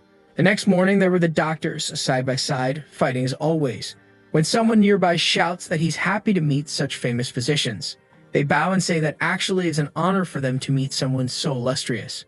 That's Bak Layab, the leader of the River Alliance. He says he's nothing more than a worker of this place. The two doctors can only think that this guy had an extraordinary aura. At the table, he wants to know if they're both with the Golden Wall Merchant Group, and obviously, they confirm. Layab responds that it's strange, since they're extremely skilled. There aren't many places that wouldn't want people like them. The two start listing. They've been contacted by the Aga clan, some other alliance, a bunch of groups. Layab says he's curious what made them turn all that down for a group of merchants. Dubby answers that he simply found someone who sees his true worth. The two idiots are shaking. They absolutely don't want to say they're working here because they were threatened. And Needle says he's working for the merchants because he lost a bet. With those answers, Layab questions if they're not serving the group but rather just the young master. Both just respond that yeah, that's true, man. They know there's no hiding it anymore. Whoa, man, but it seems like the bastard has his eyes on our boy's doctors. He's sure that if he had two doctors like that by his side, the Marshall River could dominate the world. And he knows the name of the second son controlling them is Tazin, and he has to find him no matter what. Meanwhile, Soso is waking up in her room. Right away, she remembers that it seems like she spent the night with Master Biak. When he touched her head, she felt calm, warm. It was a peaceful dream. Suddenly, she gets up and realizes she's been asleep for a long time. She walks to one of the rooms, and from deep inside, it looked like there was some strange purple energy. In the middle of the room is our boy doing his daily practice. Seems like the pure energy he pulled from Soso was really valuable. Of all the energy he's obtained so far, this one was different from anything else. It was like his body and soul were stabilizing.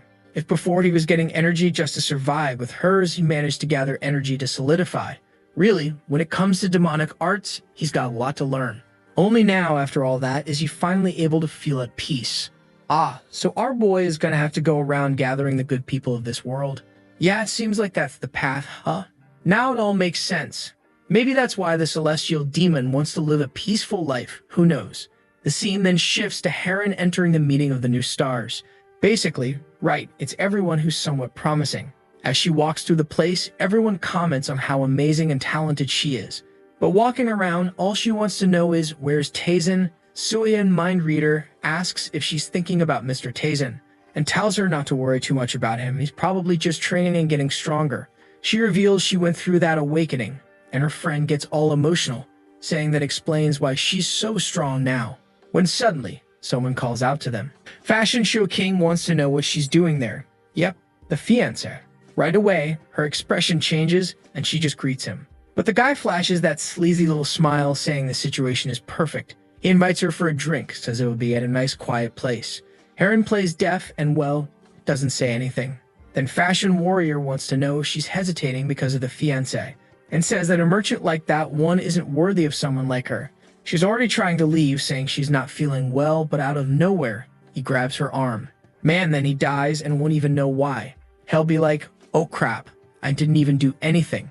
He says liquor can cure any illness and he's got the good stuff. She's trying to pull away when Suyan, oh boy, grabs his arm and tells him to let go.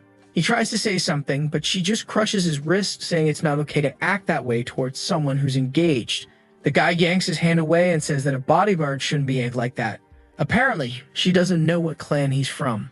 To which Suyan replies that judging by how he acts, it's not a clan worthy of respect. Even after all that humiliation, the guy decides to introduce himself as Kaiman Jihak. He wants to know if someone like her really has the guts to go against him. Stoyan's expression changes, and the guy wants to know if he's really gonna have to deal with her. I thought she was about to slash his throat, but she just stood quiet, man. When suddenly, someone in the hall starts asking if they were going to deal with him. Everyone in the hall recognizes the boy everyone in the guild's been talking about. Heron turned around and saw it was our boy, asking the guy if he was the one who just wouldn't shut up. Okay, and then the scene cuts to the soul-drinking dudes again. After downing their glasses, they stood up. The guy looked at his arm, certain he had died. So why was he there? His body was different to the point that he knew something had changed. That's when Walmart Orochimaru asked if the Guan demon had awakened. The guy immediately goes for the neck and asks who he is. Orochimaru sends a mental message.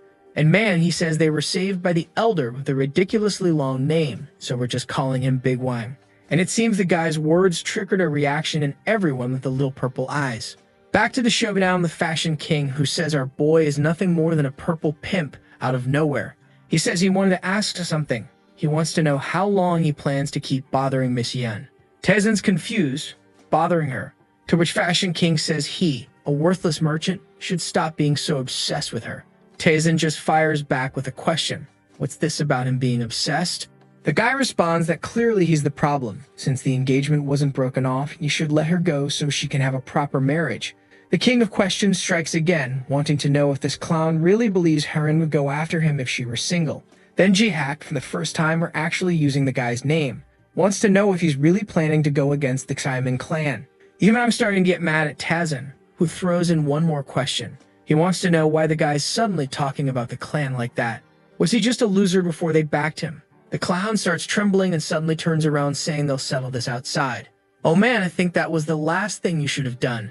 Now there's Tazen standing between the three clowns, asking when they're going to attack. He's actually kind of excited. The king of martial fashion says the kid's apparently lost his mind out of fear, but Tazen just replies that lately he's been feeling a bit stronger and really wants to test it out. Oh boy, let's talk about Fashion King. He might be weird, but at least he was the one who attacked first. Got respect that, right? Our boy dodged easily, grabbed his arm, spun him, and threw him up. Of course, the guy landed headfirst into the ground. But hey, credit for taking the first swing. Usually these types would send a servant first. Our boy even hit the guy's fan on the ground, did some Ronaldinho Gaucho-style kick-ups with it, and launched it right at the guy's forehead. left a dent. The Fashion King gets up all beat up, saying this isn't over yet. Our boy smiles and the others get ready, saying they're going in again. The poor fool is sure Tazen must have used some kind of trick, but this time he's gonna activate the Shaman martial art. There's no way he'll lose now. But the protagonist was already charging toward the two of them, saying he hadn't even really started yet. They looked like they were gonna grab his shoulder, but a second later he was already behind them with a hand on each of their heads. And I thought he was about to do some soul-stealing move, but he just made the two idiots bash heads and collapse like trash. A little later, the fool was regaining consciousness when he saw Tazen in front of him. He tried to say something but couldn't, and our boy thanked him, saying he discovered something really interesting thanks to them. Now he just had to confirm it one more time. While all that was happening, the folks inside the meeting were quiet. Damn, these people are disciplined, huh? No one even peeked out the window or anything, and everyone jumped when the leader of the alliance came walking into the room. In that shot, it looks like he's either in a wheelchair or moonwalking. And of course, he came there to meet Tazen, but where's the little brat? Just as he was about to leave, look who shows up, our boy. They stood face to face, and the guy asked if Tazen knew who he was. Man, a bunch of curious people were watching from the background. And our boy played dumb, saying he thinks he's seen him somewhere before. Weirdly enough, I thought the guy would get mad, but he actually looks surprised. And Tazen's expression shifts because he has seen this guy before. It was decades and decades ago. This guy was one of the few people who survived his aura. He was someone with a lot of drive even if he didn't have much talent. Knowing he became the leader of the River Alliance really proves how far he's come. Then the guy says he's going to have to talk to him. Oh boy, but Tazen responds that would only be possible if he actually wanted to talk. The boss replies that he plans to talk with everyone there, but the boy's first on the list. Tazen, bold as ever, says he's not really in the mood and the guy could go talk to someone else nearby. That poor dude's eyes went wide asking if he was the chosen one. Lio realized that this kid was arrogant and couldn't figure out why he was wasting a chance to connect with him. He was sure something was off, not just with Tazen, but with this other crazy guy chasing him too. And our boy just left without saying another word, thinking that if he were the kid from back then, he could beat him down, but it looked bad to beat up the leader of an alliance. You trying to say you can, Celestial Demon?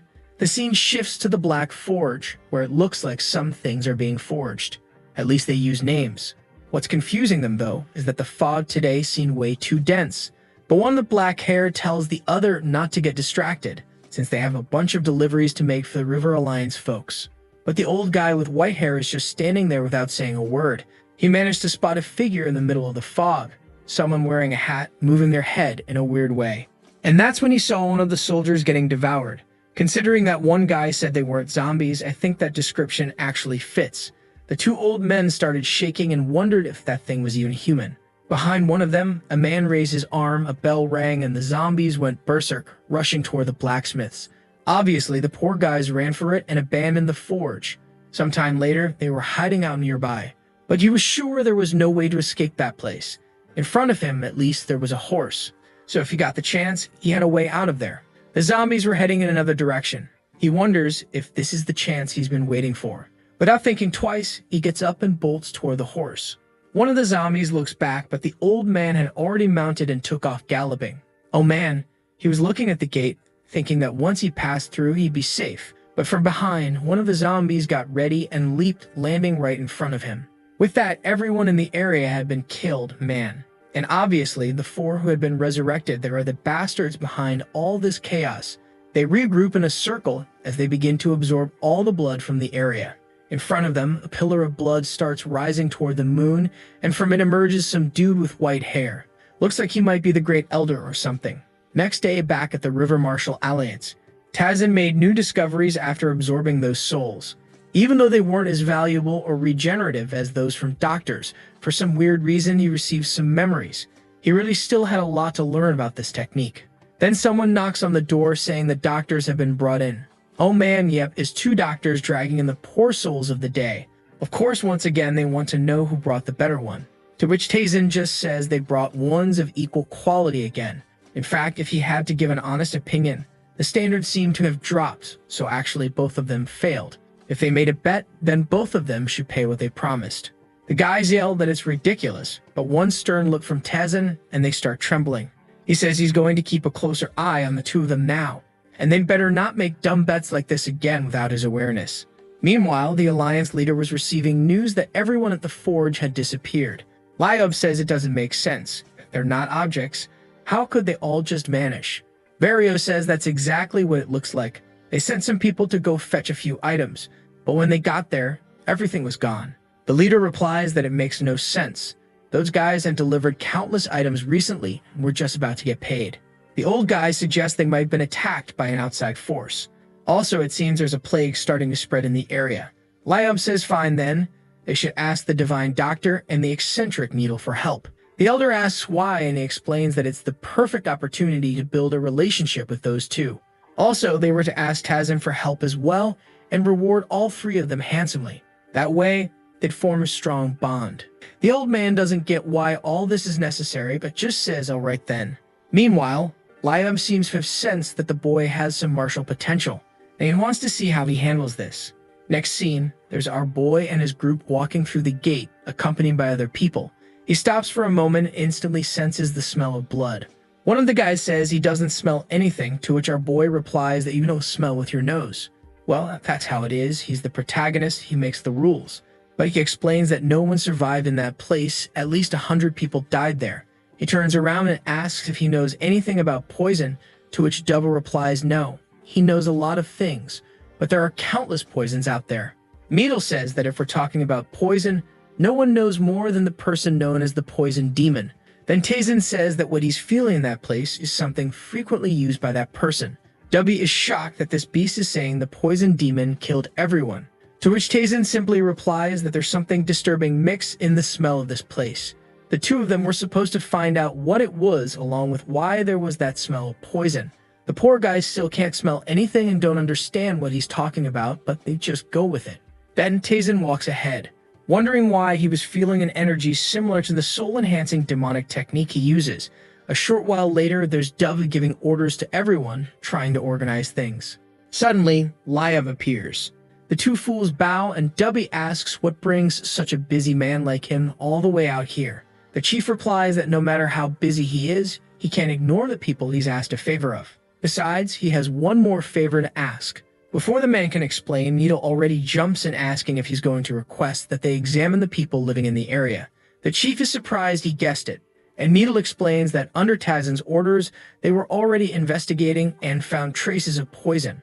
Also, it seems this was already spreading to the surrounding areas. Liob, who earlier thought it was a plague, now realizes it's poison, meaning it was caused by someone. Meanwhile, our boy is arriving home. Out of nowhere, he channels his inner ballerina and starts twirling back and forth, step to the left, step to the right. He says it's not ballet, it's the technique of the celestial earth step. While dancing his non-ballet, he says he's sure that was the poison used by the Poison Demon. In the past, that arrogant idiot thought he was untouchable and ended up crossing paths with our boy. If he'd run into anyone else, things might have gone differently. But he ran into the protagonist. The guy's 11 poison technique couldn't beat the demonic soul incineration art. With that, he was completely defeated, and as punishment, had to follow Tazin forever. On top of that, he revealed his poison techniques and secrets every single day just to stay alive. Tazin smiles, remembering that honestly, it was pretty funny having that guy around. But now he wants to know what that bastard is up to lately. Suddenly, someone calls out to Tazin. It's Needle, who says the investigation is complete, and the antidote, just as he requested, can be administered at any time. Our guy thanks him and tells them to prepare a lot because they're going to need a good amount. Needle says understood, but adds that the more he investigates, the weirder things get. Didn't this not seem like the Poison Demon's doing? Tazin asks why, and he explains that as lethal as the poison is, it's being made and refined in a much worse way. If it had been the real Poison Demon, this whole city would already be in ruins. Not to mention, he realized that whatever it is, it wasn't made to kill people. It seems more like it delays the body's recovery by slowing down the vital energy. Basically, if used continuously, a person could survive, but they'd be nothing more than a walking corpse. With that said, they would continue treating the people poisoned in the region. Upon hearing that, Tazin is certain, whatever it is, it's related to that feeling he had when he thought he sensed the demonic art he uses. At this moment, he needs more information, a perfect job for the Hao faction. He calls for Kumwan and says it's time for them to go. But just then, the love-struck fiancé spots our boy. She's already heading over, wanting to know where he's going. At the same time, she says she's here to help Needle and also help the Divine Doctor. That's when Tazen drops the bomb, right? He says he's heading now to the House of Golden Jade. Of course, what you're all thinking, and Suyeon asks if that's not the name of that famous brothel. He says yes, that one, the biggest one in all of Yicheng. The poor fiancé is there, man, blushing and startled. I don't know if she's shocked by the enthusiasm or if she just doesn't know what to feel. Suyeon, however, finds it strange and says that if he has the cloud around, he wouldn't need that. The guys turn to her and say that if she's bored, she can come too. Man, all right, that was harsh. The poor girl's even clutching her cloak. Poor thing, the celestial demon could at least explain to the girl. She's totally wrecked, her face pale blue, saying that she's already said it countless times, he can do whatever he wants. And with that, she runs off saying she's going to help the doctors. Suyeon goes after her and our boy just watches, trying to figure out what's up with this crazy girl. She must be busy to run off in such a hurry, so he's off to the brothel. Yeah, for sure that's why she left. Then we see a group gathered near the city, the two girls working to gather information. The two doctors are exhausted. After spending the whole day making the elixirs, Needle is mad, saying it's been years since he treated even a single patient in a day, and now suddenly he's stuck doing it for free. Devil wants to know how he ever got his reputation as a great doctor if he barely treats people. So he explains that to improve his skills, he used to treat 100 patients a day at the start. His friend replies that that's nothing. He once treated over 200 in a single day. Needle's sure he's lying, but Dubby says just remembering that day makes him shake. The old man says it must have been terrible for the patients to be treated so quickly, but Dubby says he didn't have a choice. It was his master who forced him to do that. The only person scarier than that guy is Tazen. Or maybe, who knows, the guy might have even been worse. Then Needle asks if he knows anything about Tazen's true identity. Dubby says unfortunately no, but yes, he did once meet someone who was strangely similar. And then the old guy loses it and says they've been on the same side for a long time. He should just tell them already who he is, who Master Tazen is, and what this is all about. Dub pauses for a second, smiles, and then says, they were the sacred celestial demon cult. Needle immediately says he didn't hear anything, not a thing. He really shouldn't have asked. But, well, curiosity kills the cat, and he wants to know exactly who the boy's master was. Suddenly, Dubby's expression changes and he stands up. Looking out the window, the sky seemed orange. He stood there, frozen, not moving. And Needle says it's clear now. They're not going to get a moment's rest. On top of the walls, man, the zombies are arriving. Oh boy, and now they're face to face with Suyeon and the nicest fiancé in all of China. She has no idea what it is, but Dewey just yells to get everyone into a safe zone now. When Karen tries to ask something, he just shouts that they have zero chance. Needle says someone needs to call the rest of the River Marshal Alliance to come help. Suyeon says she's going to listen to Heron. The guards come face to face with the zombies, while Heron runs out all worried about her husband, of course, who went off to the brothel. At that moment, while she's out here nearly dying, look where our boy is, man, having tea served by the most famous woman in the house. Kyungwon hears her asking our guy if he was looking for her. She apologizes for not being the first to appear in person and says they've been planning some things and lately she's been really busy. Tazen obviously just tells her to stop disappointing and do her job properly, and he wants to know what brings her to this region. She explains that recently there have been some suspicious activities in the River Alliance, and she came to assist directly with that. They're there to investigate the Black Steel Hound. If I'm not mistaken, that's the crew from the Forge, the one that no longer exists. In the middle of the explanation, someone knocks on the door and says a message from the Alliance has arrived, and she says to let them in. The door opens, and the guy immediately walks in, saying the Divine Doctor and the eccentric Needle are asking for help. Tazen looks a bit confused, and the guy says it's something urgent, adding that they're in a tent nearby. Tazen wants to know why they're not busy treating the people who were poisoned, to which the old man replies that he doesn't know either, but it seems like a highly unusual situation that requires him immediately. But Tazen wants to know how he found him in the first place, since he never told either of them where he was going. The old man tries to come up with an excuse, but Tazen just orders him immobilized, slamming him face first to the ground. The leader of the Hao faction realizes why he's treating a guy from the River Alliance like that. Even Kyungwon already figured it out.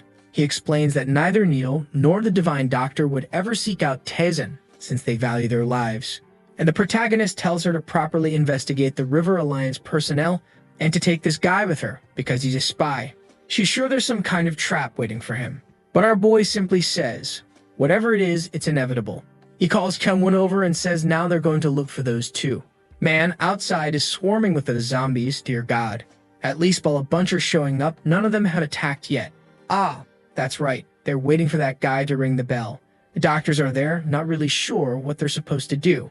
And Dubby had this feeling that these guys looked familiar. That's when, among all of them, a figure started to appear, and his expression changed. A man with black hair told everyone to lower their weapons. He was only there to talk to the doctors. Dubby says that if the guy just wanted to talk, he didn't need to bring a small army with a murderous aura. And Needle comments that they looked like some kind of zombie, but Dubby could feel that they were half dead, half alive. Both the energy of the living and the dead were coexisting in their bodies. He's about to say something about these guys seeming like they're from his cult, but cuts himself off mid-sentence, which annoys Needle, who tells him to stop talking cryptically and keeping secrets. Dubba, however, says he's sure the weak point of those creatures is exactly where those two opposing energies meet. That the old man responds to, saying that since he's got info, he'll save the questions for later. He then shouts, telling the masked guy who wants to chat to come forward already. The guy with the covered face says he's got an offer. If the two of them wanted to join their side, they'd be welcomed. They were offering rewards they couldn't even imagine. Needle says it's ridiculous that he brings a bloodthirsty horde like that and then offers something like that. Only an idiot would accept. He even asks if the guy is one of the fools who must have taken the offer to be part of this whole mess. The masked man replies that he wasn't expecting things to end this way. He raises the bell and warns that things wouldn't end peacefully. The moment the bell rang, the horde of zombies started roaring and charging toward everyone. Needle immediately pulled out his weapon and warned that he couldn't protect everyone, so people needed to fend for themselves.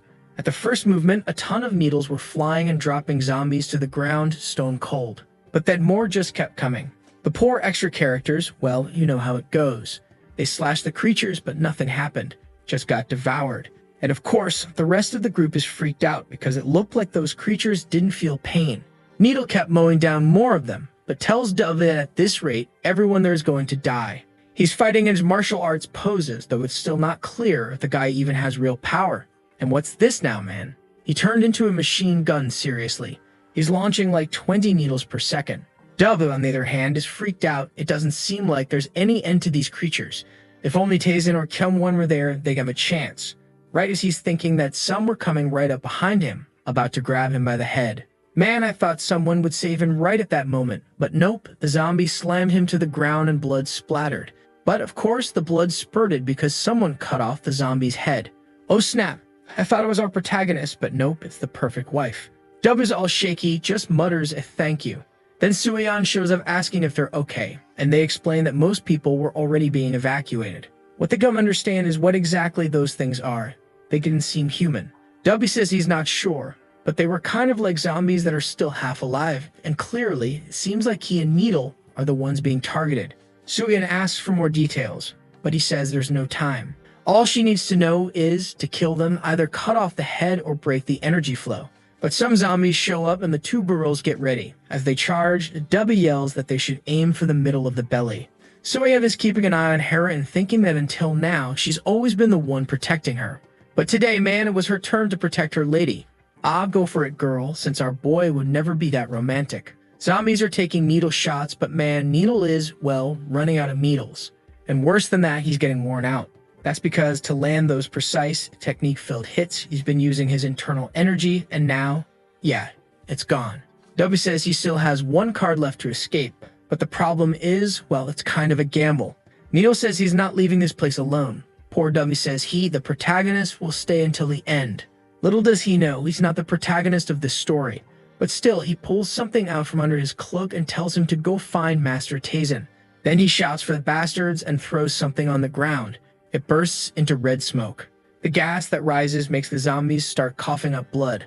Apparently he had something like this planned, though he didn't expect it to actually work. The creatures start to swell up, and their heads explode right in front of them. He then tells Needle that now there's a chance he can escape. He's going to hold them off here, but Needle better get out. Needle agrees, but tells him not to die either. Dubba just replies not to worry, after all, he's the older brother. But actually, the two of them just take off running together, apparently man. While the cloaked guy stands there confused, wondering how these two are still alive. But he rings the bell once more and a bunch of zombies appear, attacking them from behind. What's weird is that now, light is coming out of their mouths and eyes, and the two of them have to shield their faces. The old man uses whatever energy he has left to launch a few more needles, and he hits the bloated monster. But the thing doesn't die, and behind it you could see an endless horde. Round 2 of the fight begins, and meanwhile, Soyeon and Heron are slashing away at everything. The problem is, it looks like Heron, man, she got bitten on the arm. Soyeon runs over to help and asks if she's okay. But man, on top of the wall, there's another massive wave coming. The two of them can't believe that after all this fighting, there's still so many left. And in that moment, man, Heron's just sad. Looks like she's going to die, especially after having fought with Taesin. Smiling like a lunatic, she says she just wanted to see him one more time. Man, I can't even imagine a backstory that would make a girl like Taesin this much. I think she's just playing crazy, honestly. And she smiles at Soyeon, saying it's okay. She's happy that at least she's there with a friend. That's when she saw the same smile from when they were younger. And man, she stood up saying, yeah, she's here with a friend. And if they're going to die, they're going to fight to the end. They pointed their swords at the zombies that leaped toward them. But right at that moment, a purple glow appeared behind the two of them. And suddenly, all the creatures exploded. Oh man, from behind all that light, look who was blowing everything up, huh? Taesin was holding one of the monster's heads while all the others burst apart. And he asked why there are so many half-dead things in this place. The ladies and the clueless doctors were already smiling. But up on top of the house, the masked man was watching, saying he didn't expect things to get this bad. He takes off his mask and puts something in his mouth, saying there won't be another chance. Suddenly, he starts transforming himself. Something's emerging from his ribs, and down below, Dubby asks what the hell that is. I don't know what's happening there. All I know is the guy's screaming like a madman, his fingers stretching out. Suddenly, he turned into one of those big monsters too, with a white mouth. Needle asks what that is, and Dubby explains that it's someone unleashing their latent power. But for that to happen, the person has to give up being human. Taesin, however, knew that wasn't all. He could see something red glowing in that guy's chest,